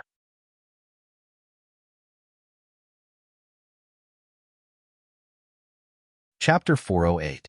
Chai Yueli came to the Mu family to persuade Xiao Jin but failed. Her daughter was like a hard bone to chew. There was no part of her body that could be chewed on. No matter what she said, Xiao Jin did not take it seriously. He was even colder than he appeared that day. Chai Yueli left the Mu family home trembling. She was afraid, but she could not give up. If Ji Fanjing's matter had not been exposed, things would not have turned out this way. Xiao Jin was her only support now. She had to insist on this point. If the Ji family wanted Xiao Jin to go back, they had to let her stay. Mu Xiangshan did not say a word while Xiao Jin and Chai Yueli argued. After Chai Yueli left, he snorted and said, "So heartless." Xiao Jin said, "It's not heartless. I just did the same thing to her." Mu Xiangshan said, "Outsiders won't think so. They will think that you are too heartless for not even acknowledging your biological mother." Xiao Jin smiled. "What do outsiders think have to do with me? If they have any opinions, they can tell me in person." Yes, yes, yes. Xiao Fei supported her. "Jin, don't be afraid. Mom is behind you. If someone says something, we will help you explain. She doesn't really want to take you back. She just doesn't want to divorce Ji Qiue." Mu Xiangshan laughed and went out for a walk with his hands behind his back.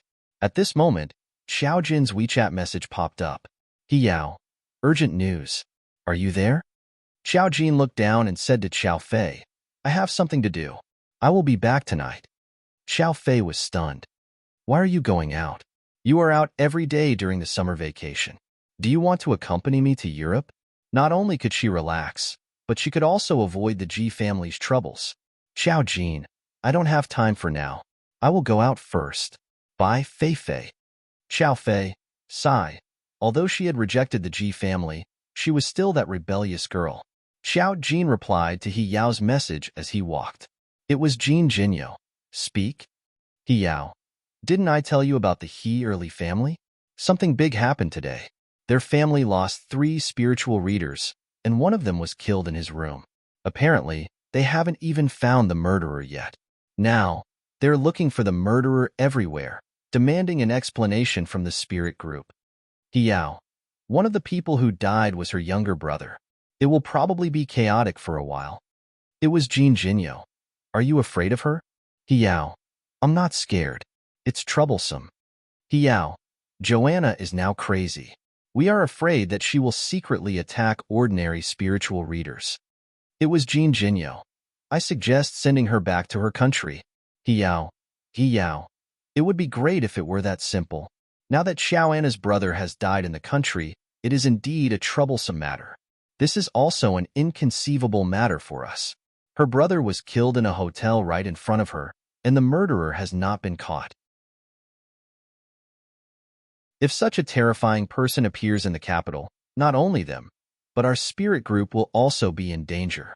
Xiao Jin knew that the unlucky person who forced his way into the array last night was Joanna's brother. Otherwise, she would have sensed someone who was so strong that they couldn't detect it. If she couldn't sense it, then it must be karma. She smirked and typed, "My condolences, Hiao."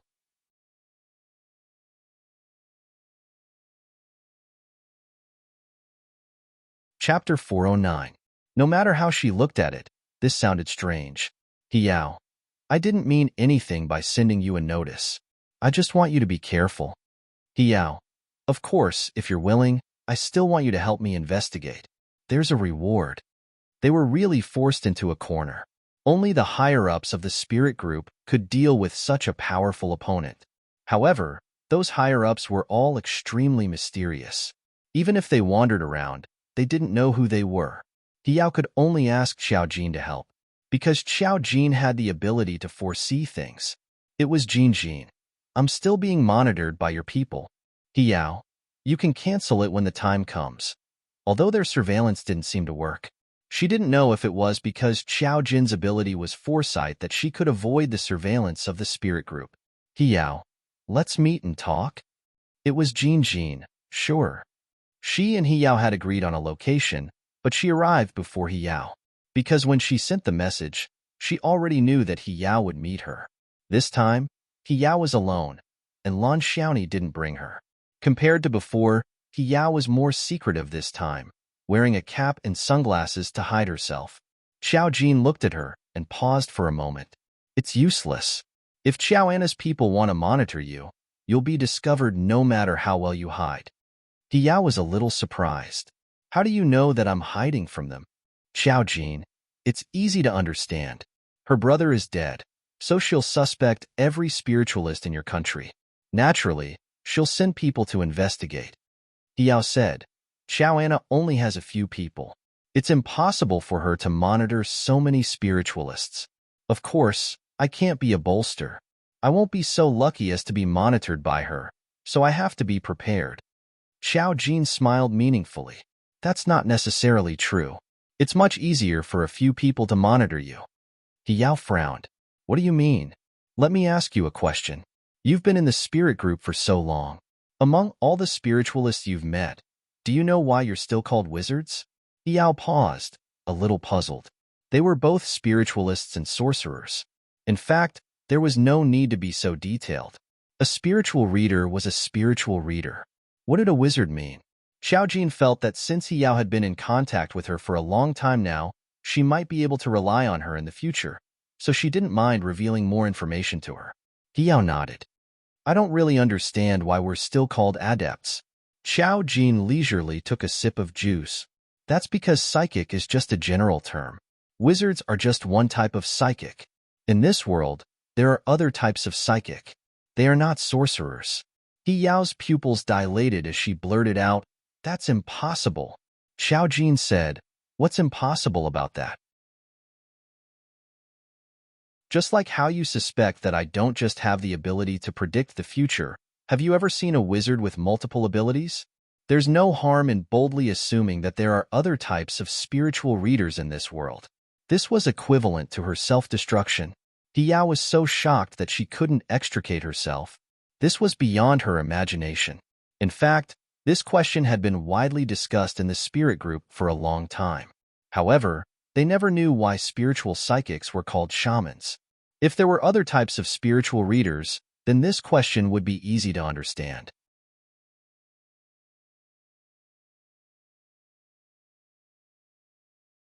Chapter 410.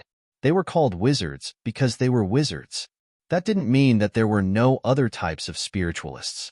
Yao's professionalism prevented her from doing anything more. She only took a sip of water to hide her shock.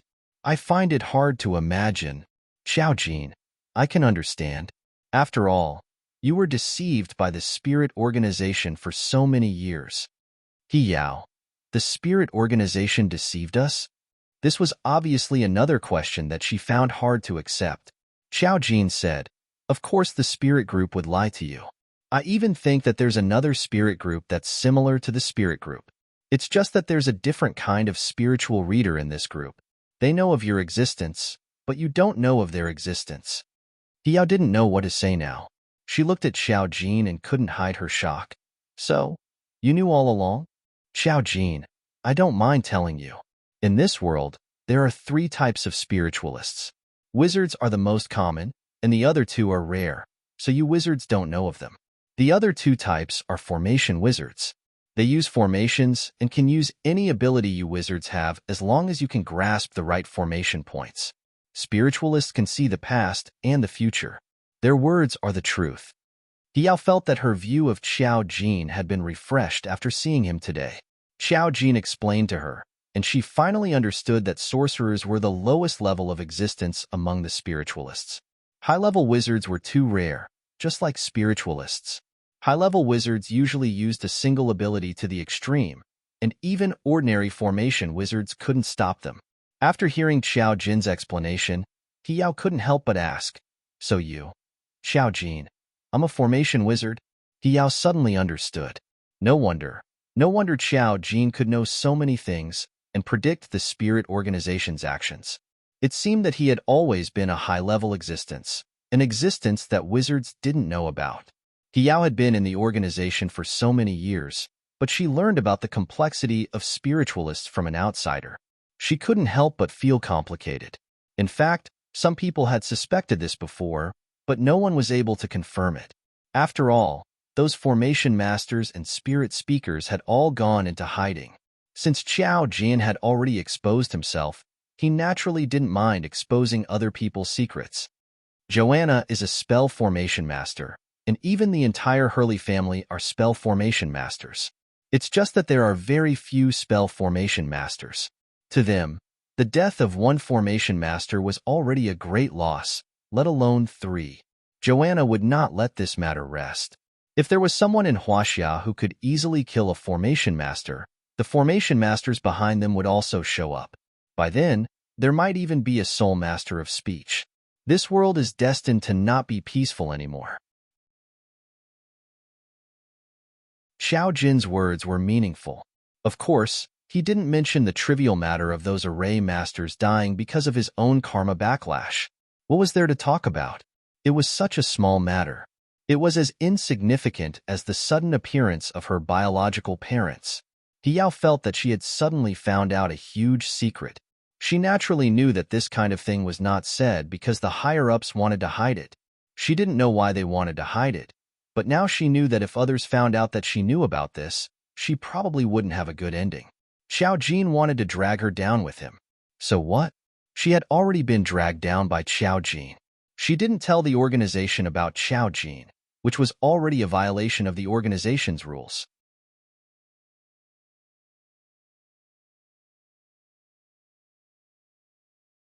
Chapter 411. Thinking of this, Yao felt a little helpless. Xiaojin said, I'm telling you this to tell you that the higher-ups of the spirit group will definitely help you. You don't have to worry about it. You just need to train Lan Xiaoni well. She's a high-grade wizard. When she grows up, her abilities will reach the peak. By then, it'll be hard for anyone to deal with your group. You just need to make sure that Lan Xiaoni doesn't go astray. Yao's hand trembled slightly as she drank the water. If one didn't pay attention, it would be hard to notice. Can wizards advance? It's to increase their abilities. Xiaojin said, yes, but wizards without talent can't do it. They can only rely on their innate abilities. Lan Xiaoni was born that way. Many wizards find it hard to advance in their lives. Even Spirit Array Masters have limitations. Spirit Array Masters can only use Spirit Array points and other abilities. Their abilities are actually similar to yours. Hiao felt a little regretful when she heard that she couldn't advance anymore. It turned out that people's abilities were really innate. However, she was still a little confused. What about those demonized psychics? Xiao Jin said, those are the products of the demonized psychics. In the end, they will lose themselves and become the scourge of this world. Hiao looked at Xiao Jin and sighed. No wonder you said that you were interested in the He early family. So, what kind of person do you think would be able to kill Xiao and his brother from a distance? Hiao was also a smart person. In fact, she was already suspicious of Xiao Jin. It was because Xiao Jin knew too much. Xiao Jin wouldn't talk about this. He just held his temples and smiled. Spirit array masters aren't omnipotent. Hiao seemed to have understood something, so she didn't pursue the matter any further. Instead, she turned her attention back to the topic of spirit speakers. Spirit speakers seem to be even rarer than formation masters. You said that whatever they say will come true. Given how frightening their abilities are, does it really exist? If that's the case, aren't they invincible in this world? Xiao Jin said, nothing can escape from the shackles. Tyrannical strength will have corresponding restrictions. Don't be so scared. Otherwise, do you really think that they're invincible? Will there be any ordinary people in this world? The world will be in chaos. Hiao had always been like this. At the very least, this was still an ordinary human world. Even if such a person existed, there should be some restrictions. Now that Hiao knew the big secret, she wanted to know more. Just as she was about to ask, she saw someone walk in from outside the place where she and Xiao Jin had agreed to meet. When she saw it, her expression froze for a moment. It was a man who walked in. His handsome appearance attracted many people's attention. When he saw Xiao Jin and Hiao, his expression turned cold. I knew you were here to see her. He walked over and looked at Hiao with a mocking smile. He said in a low voice, Captain, I remember that our spirit group still hasn't removed her from the danger list. Isn't it bad for you to meet her so often? Hiao frowned. Yuxia, it's none of your business. I'm the captain. I have my reasons for doing this. Yuxia, oh, what's your reason? Now that those foreigners are in trouble in China, the murderer hasn't been found. Every spiritualist could be the murderer, including the one in front of you. Captain, it's not good for you to meet a suspect, right? Hiao, don't talk nonsense. Xiao Jin was still smiling. This young man was quite smart.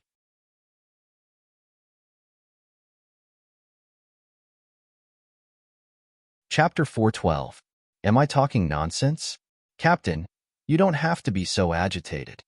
Yuxia pulled out a chair and sat down unceremoniously. He looked at Xiao Jin and grinned. Miss Xiao always appears at the right time. Xiao Jin continued to support his temples and looked at him. I don't know what you're talking about. Listen to him. This was the tone he usually used when he didn't admit what he had done. Yuxia, the spirit group from abroad came to our country and something happened. How could Miss Xiao not know about such a big thing? Miss Xiao has the ability to predict the future. There's no reason she doesn't know about this, right? Xiao Jin straightened up and looked at him with amusement. If I could know everything in this world, do you think I would be standing here talking to you? Hiao looked at Yuxia and her face turned cold. Yuxia, I don't know what you're trying to say. Miss Xiao met me as a private person. Miss Xiao and I are friends. Can't I have private friends outside of the spirit group? As a team member, aren't you meddling too much? Don't slander Miss Xiao. Before you have evidence, you'd better watch your mouth. Hiao didn't hold back at all. She had disliked Yuxia for a long time. Yuxia probably had some connections, and his family background was superior. He was directly transferred to her team. He didn't get along with the other team members and didn't even listen to her. He probably felt that his ability was special and superior to others. Yuxia also heard the coldness in Hiao's words, and his smile became a little gloomy. Yes, it seems that I appeared at the wrong time and disturbed the captain and Miss Xiao. Captain and Miss Xiao are friends, so Captain should at least know that Miss Xiao is being monitored by the spirit group, right? So what? Hiao stared coldly at Yuxia.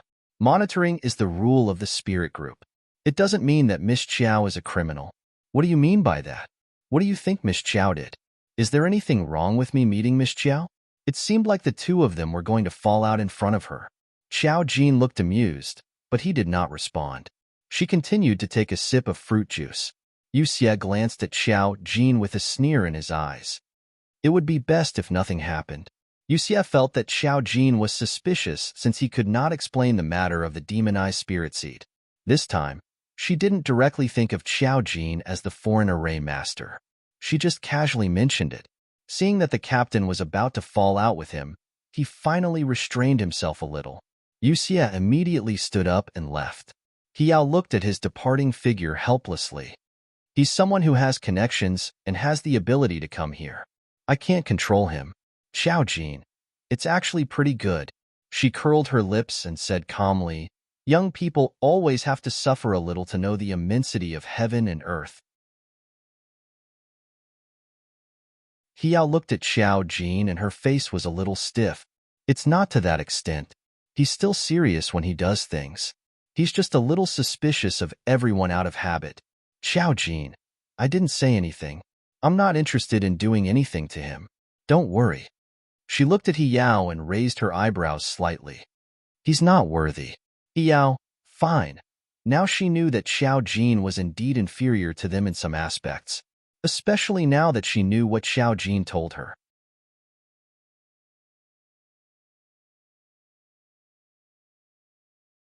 Chapter 413. After meeting Hiao, Xiao Jin didn't rush back in the afternoon. Instead, she found a place to play games to pass the time. Sometimes, one didn't have to be tense all the time. It was also fun to experience the changes in modern society. The era 10,000 years ago was not like the present. At least, Xiao Jin felt that the world was much more interesting now.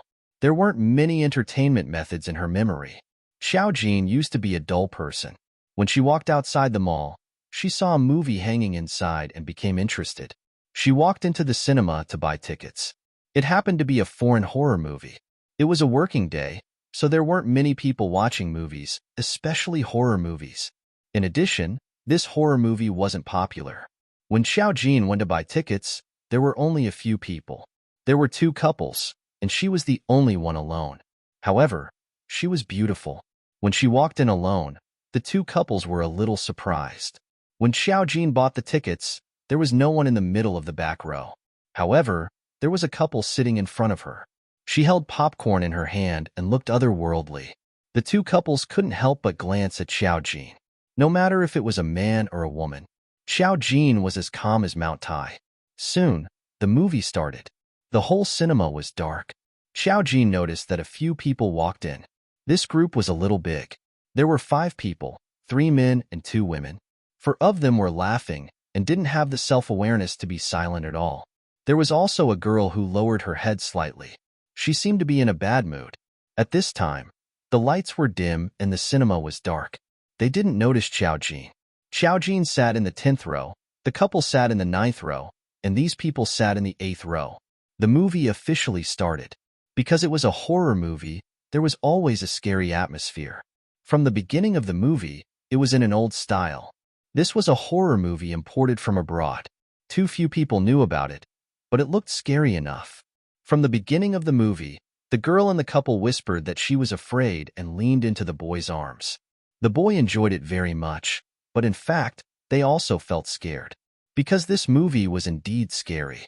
This was a horror movie where an old lady turned into a baleful ghost. Compared to most of the endings in China where the ghosts ended up as mental patients, this movie clearly showed that the old lady was a ghost. When the old lady turned around, the couples in the theater screamed at the top of their lungs. Even the 3 men and 2 women in front felt a little scared. Among them, Xiao Jin suddenly felt some different energy. The aura of demonization. Her hand holding the popcorn paused for half a minute. How could he be so lucky? Why was he able to bump into him in a movie? However, it was not a good thing to encounter the demonized spirit seed here because you had no idea what its ability was. Xiao Jin stared at the old lady on the screen. Her eyes were wide open as she slowly walked towards the people in the theater. He really walked over. This movie was not in 3D, it was just an ordinary 2D movie. However, as she moved, the couples gradually felt that something was wrong. She Why does it feel like she's going out more and more? Oh, she's coming out. She's really coming out.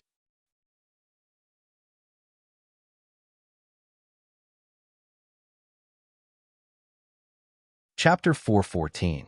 The earth-shattering screams were enough to scare people out of their wits. The old lady in the movie actually took a step out of the theater and appeared in the theater. They clearly saw that she had stepped out of the movie. Her figure was very obvious in the front row. The couple screamed. The few men and women sitting in the 8th row screamed. Something was wrong. Is this a joke from the theater? Is this a 5D effect? A few of them were still rational when they screamed, thinking that it was an effect from the theater.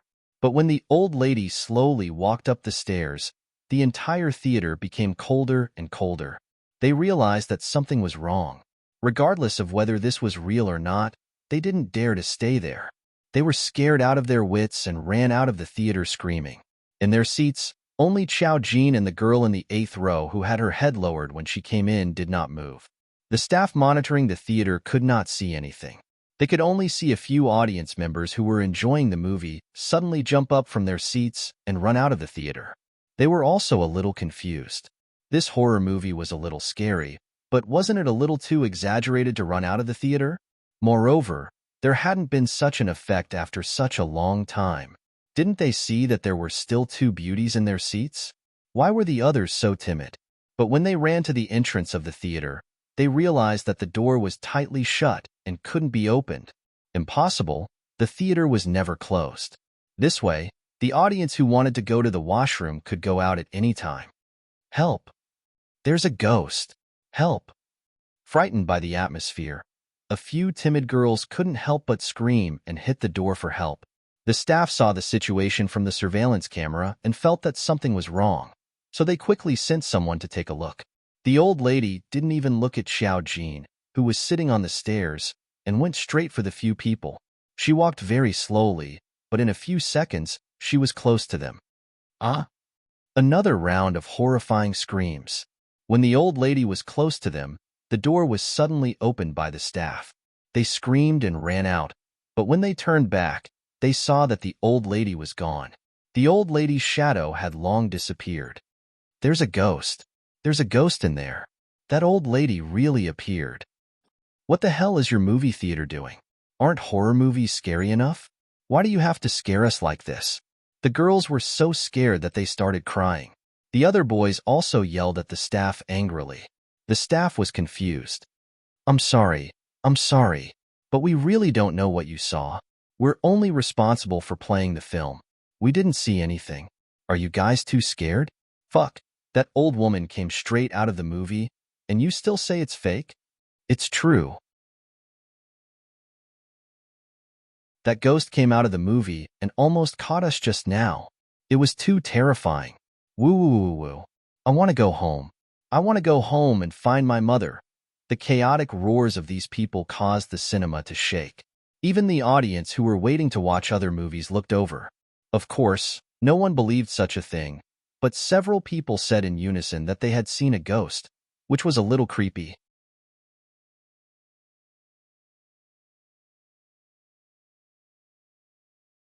Chapter 415. Amidst the chaos, Xiao Jin slowly walked out with the unfinished popcorn.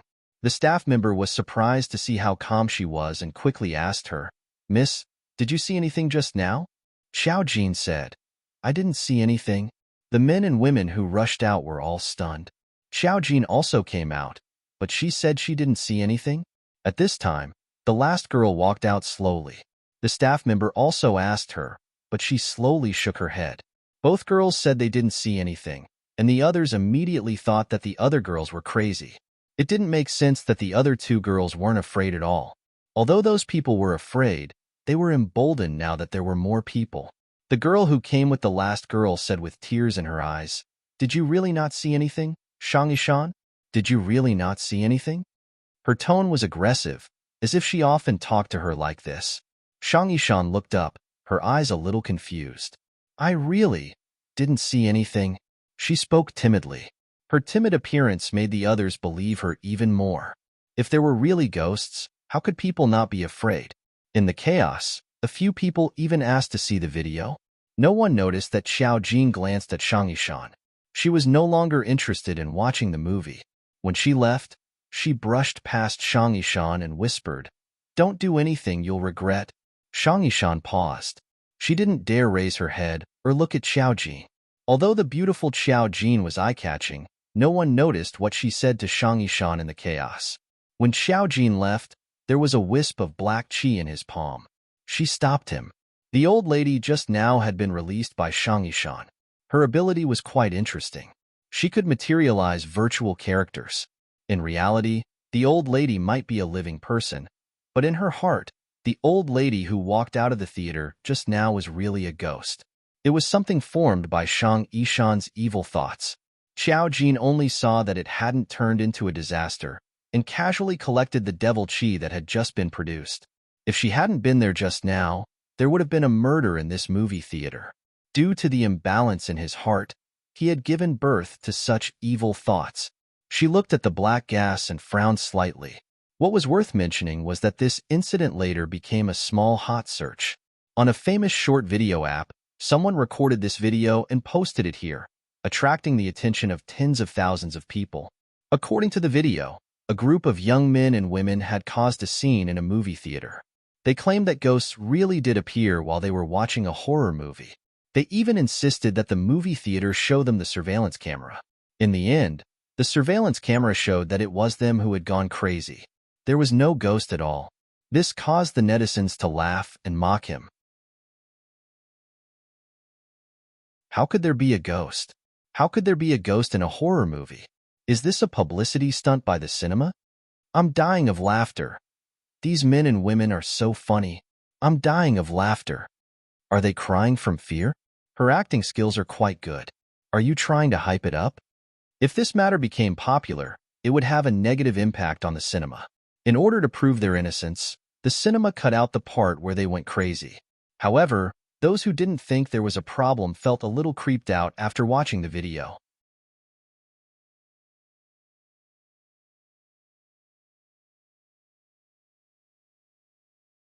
Chapter 416.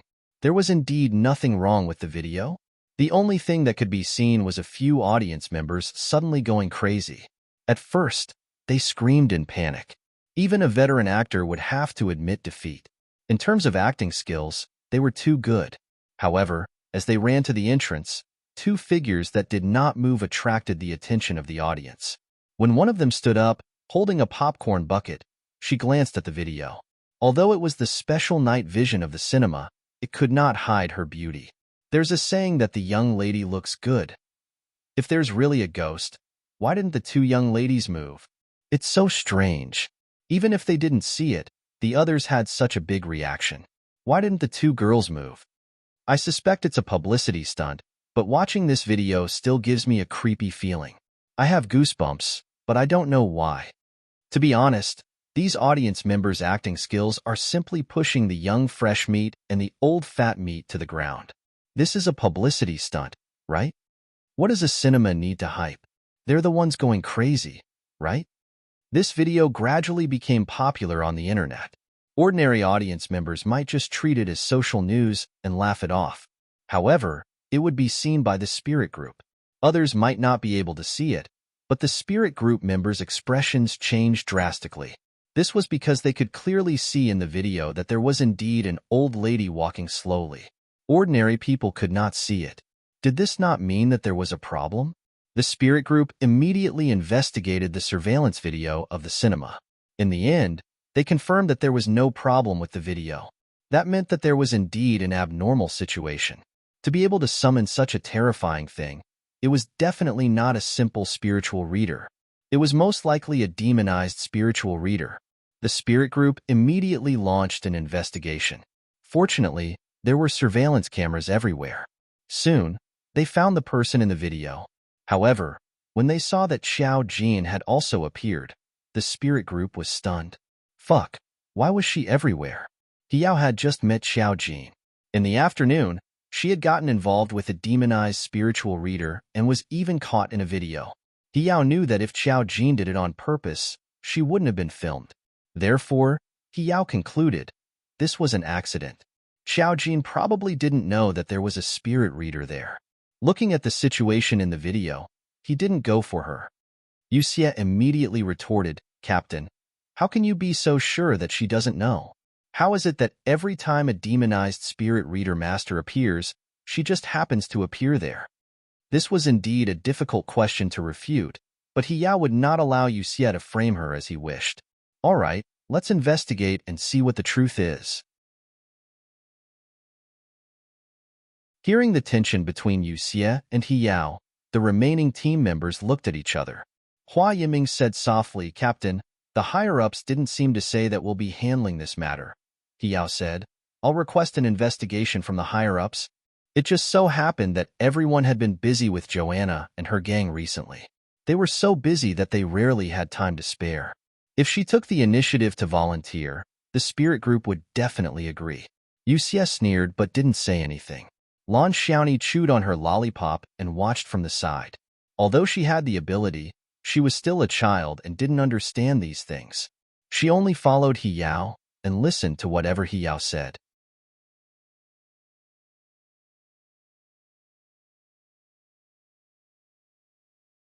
Chapter 417.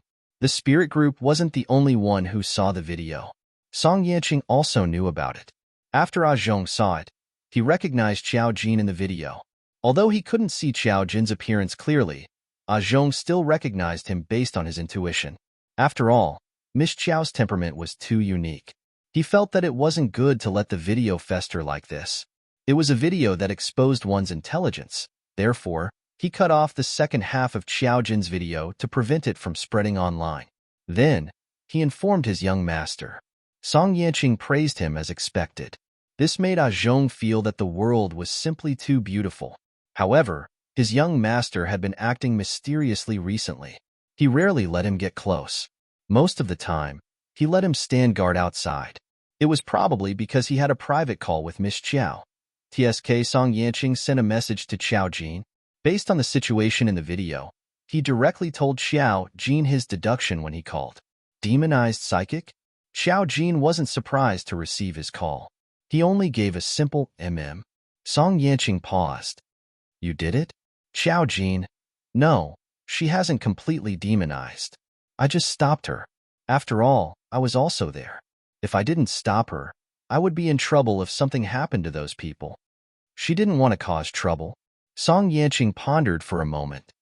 "She hasn't completely demonized. Does that mean she will continue to demonize next time?" Xiao Jin. "If she can't change her mind, she will probably... Can you see the karma on her?" Xiao Jin. "I can see it. Those people have some enmity with her, but they don't deserve to die. She can demonize, so her personality should be dark. She has been catalyzed. I haven't investigated the specifics. The spirit group has already targeted her. The spirit group will investigate thoroughly." Since that was the case, Song Yanqing did not pay much attention to this matter. He found it a little funny. "You encounter this kind of thing everywhere you go?" Xiao Jin said, "No, I was just surprised. I just wanted to watch a movie. I didn't expect to run into you here." Watching a movie. Song Yanqing caught the main point. You can watch a movie with two people. It's too boring for you to watch it alone. Xiao Jin. "I'm not bored. How can I be bored watching a movie?" She had gone because she wanted to watch a movie. Song Yanqing. He had misjudged Xiao Jin's thoughts again. Hearing this, he chuckled softly. That chuckle was cold and somewhat doting. "Yes, we can go and see it together next time." When he brought it up, Xiao Jin agreed readily. "Sure." Well, in fact, Lord Song had never been to a movie theater before. He had never even been to a mall. Firstly, there was no need at all. Secondly, his father did not want him to appear in crowded places. Song Yanqing still wanted to chat with Xiao Jin. At this moment, he heard footsteps at the door. That familiar voice that annoyed him caused the smile on his lips to slowly fade. His gaze gradually became cold and distant, but his tone was still gentle. "I have something to do. I'll hang up first." "Okay." The girl hung up. Song Yanqing put down his phone and looked at the woman who walked in without any emotion. Yin. The woman who walked in had waist-length golden curls. She looked as exquisite and beautiful as a Barbie doll. She was a top foreign beauty. At this moment, she was crying as if her heart was broken. She looked even more pitiful.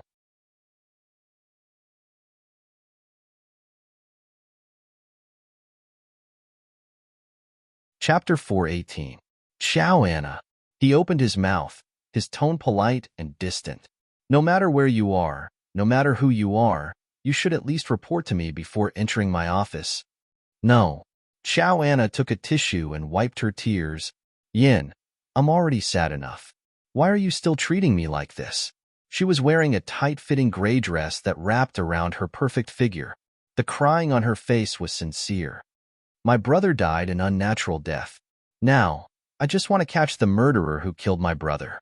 Yin, can't you be gentler to me on account of the fact that I just lost my brother? Song Yanqing blinked slightly. His long eyelashes covered his eyes, making them look even deeper. He pursed his lips slightly and looked like an extremely gentlemanly young master of a noble family. He was elegant, but his tone was cold. Ciao, Anna. I've already informed the police about your brother's matter. I'll get them to investigate it properly. You have to trust the police in China. How can I trust you? Ciao Anna almost broke down. The man in front of her didn't even know how her brother died. Who killed him? She was already in enough pain. Sometimes, she wanted to cast a spell on this man, but she didn't dare to do so because of some reasons. Why was it that when she was in the empire where the sun never set, she was the lady of the He Early family that everyone envied? The men who chased after her could line up from the Eastern Hemisphere to the Western Hemisphere. Only this man, felt that it was a luxury to even look at her. Coupled with the death of her brother, Ciao Anna cried even more sadly. Song Yanqing didn't even want to listen to her anymore. He gently turned the jade ring on his thumb. Suddenly, he heard her say coldly, Yin, I heard that you have a 20-year-old girl by your side. His slender fingers that were turning the jade ring suddenly stopped. He looked up with a smile on his lips. He was elegant and perfect, exuding an aura that made people unable to take their eyes off him. So? Ciao Anna saw his expression. She didn't know why, but her heart skipped a beat. But that was impossible. She wouldn't be afraid of him. He's just a weak, noble son. He's just relying on the fact that I like him. That's why he's so blunt. If I let him know about the true power of the He Early family, he'll definitely put down his pride to pursue me and make me marry him. The alliance of the strong was the foundation of this world. Thinking of this, Ciao Anna wiped away her tears and resumed her noble posture. However, when she mentioned the 20-year-old girl, her tone was not peaceful. You only need to ask around to know this kind of thing. In the past 25 years, I have never heard of anyone staying with you for more than a month. Yin, tell me, who is she? Was she special? As long as you say it's nothing, I can't tolerate having other women around you. Even so, a sinister glint flashed in the depths of her eyes. Song Yanqing remained calm. The smile on his lips didn't fade. His eyes were as black as ink. They were like whirlpools at the bottom of the sea, covered by the calm water surface. No one knew what kind of undercurrent was surging underneath, and what kind of terrifying aura it was. He looked at Ciao Anna with a charming smile. Even his tone was elegant and peaceful. Ciao Anna, you don't have to care about her. Because you mentioned her, he will let this matter end. I want you to never mention her again.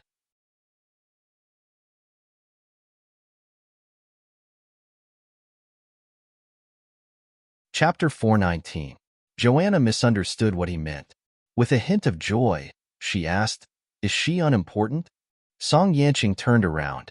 His tone was still elegant. Joanna, you should go back. I don't like to be disturbed when I'm working. Joanna was a little unhappy, but she couldn't do anything to Song Yanqing for the time being. When she left, she was full of grievances. After she left, Song Yanqing took out his phone and dialed a number. His tone was elegant. I need you to do something for me. The He Early family inadvertently walked into Xiao Jin's line of sight. This was because not only was the spirit group investigating the cause of death of several people, but Xiao Jin also accidentally learned that Joanna met with the Feng family. The He Early family and the Feng family, in fact, there were very few guesses. If there was someone behind the Feng family, the He or Li family was also one of the suspects. This was because the way they did things was exactly the same as the Feng family. Cruel and vicious. He Yao greeted her and said that the matter of Shang Yishan, the demonized spiritual reader, still needed to be investigated. She also asked Xiao Jin not to move around for the time being. Because the spirit group couldn't monitor her, they were now very suspicious of Xiao Jin. He Yao's suspicion wasn't because she was afraid that something would happen to Xiao Jin. She just didn't want Xiao Jin to be involved in more trouble. She also understood that if Xiao Jin's identity as an array master was revealed, the spirit group would probably be in chaos for a while. For the current spirit group, the unknown meant panic. He Yao was the only person who knew about this exception.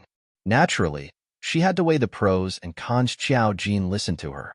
She had nothing to do at home, so she did fortune-telling for people on the internet. After a while, her little treasury was filled up. At this juncture, Duan Ruyan's matter gradually came to an end. The leaders who had concealed this matter were all dug out and sent to jail by their rivals with all kinds of evidence. The people who had bullied her were all exposed, and their work was greatly affected. Among them, those who were involved in the incident back then were also affected. Some people had to go abroad to hide. Although Duan Ruyan's matter could not make everyone pay the price, at least the most important ones were punished accordingly. Not everyone had made such a huge mistake. They were just a part of it, and they had paid the price. For Duan Ruyan, this should be the best ending for her in the underworld. Right now, the person she hated the most was the person who had been controlling her for 20 years. She did not choose to take revenge back then, but she still fell into the abyss of eternal damnation. Xiao Jin actually suspected that the mastermind behind this was also the Hurley family. But she felt that there was more than one Hurley family in Europe, so, since she had accepted Duan Ruyan's spirit seed, she would at least avenge her. Such people who controlled things from behind were not protected by karma. If they were found, they would die. Xiao Jin was not worried about causing any unnecessary trouble. At this time, she received a message from Duan Nianru. Duan Nianru, Big Sister Qiao, I'm going to settle down in the capital with my parents soon. Since you're familiar with the capital, can you take me out to play? I'll treat you to a meal and play. Okay? I don't have many friends in the capital. Duan Nianru. If you're too busy, then forget it. Xiao Jin, no, she did not want to take a child. But this child coming to the capital at this juncture was not a good thing.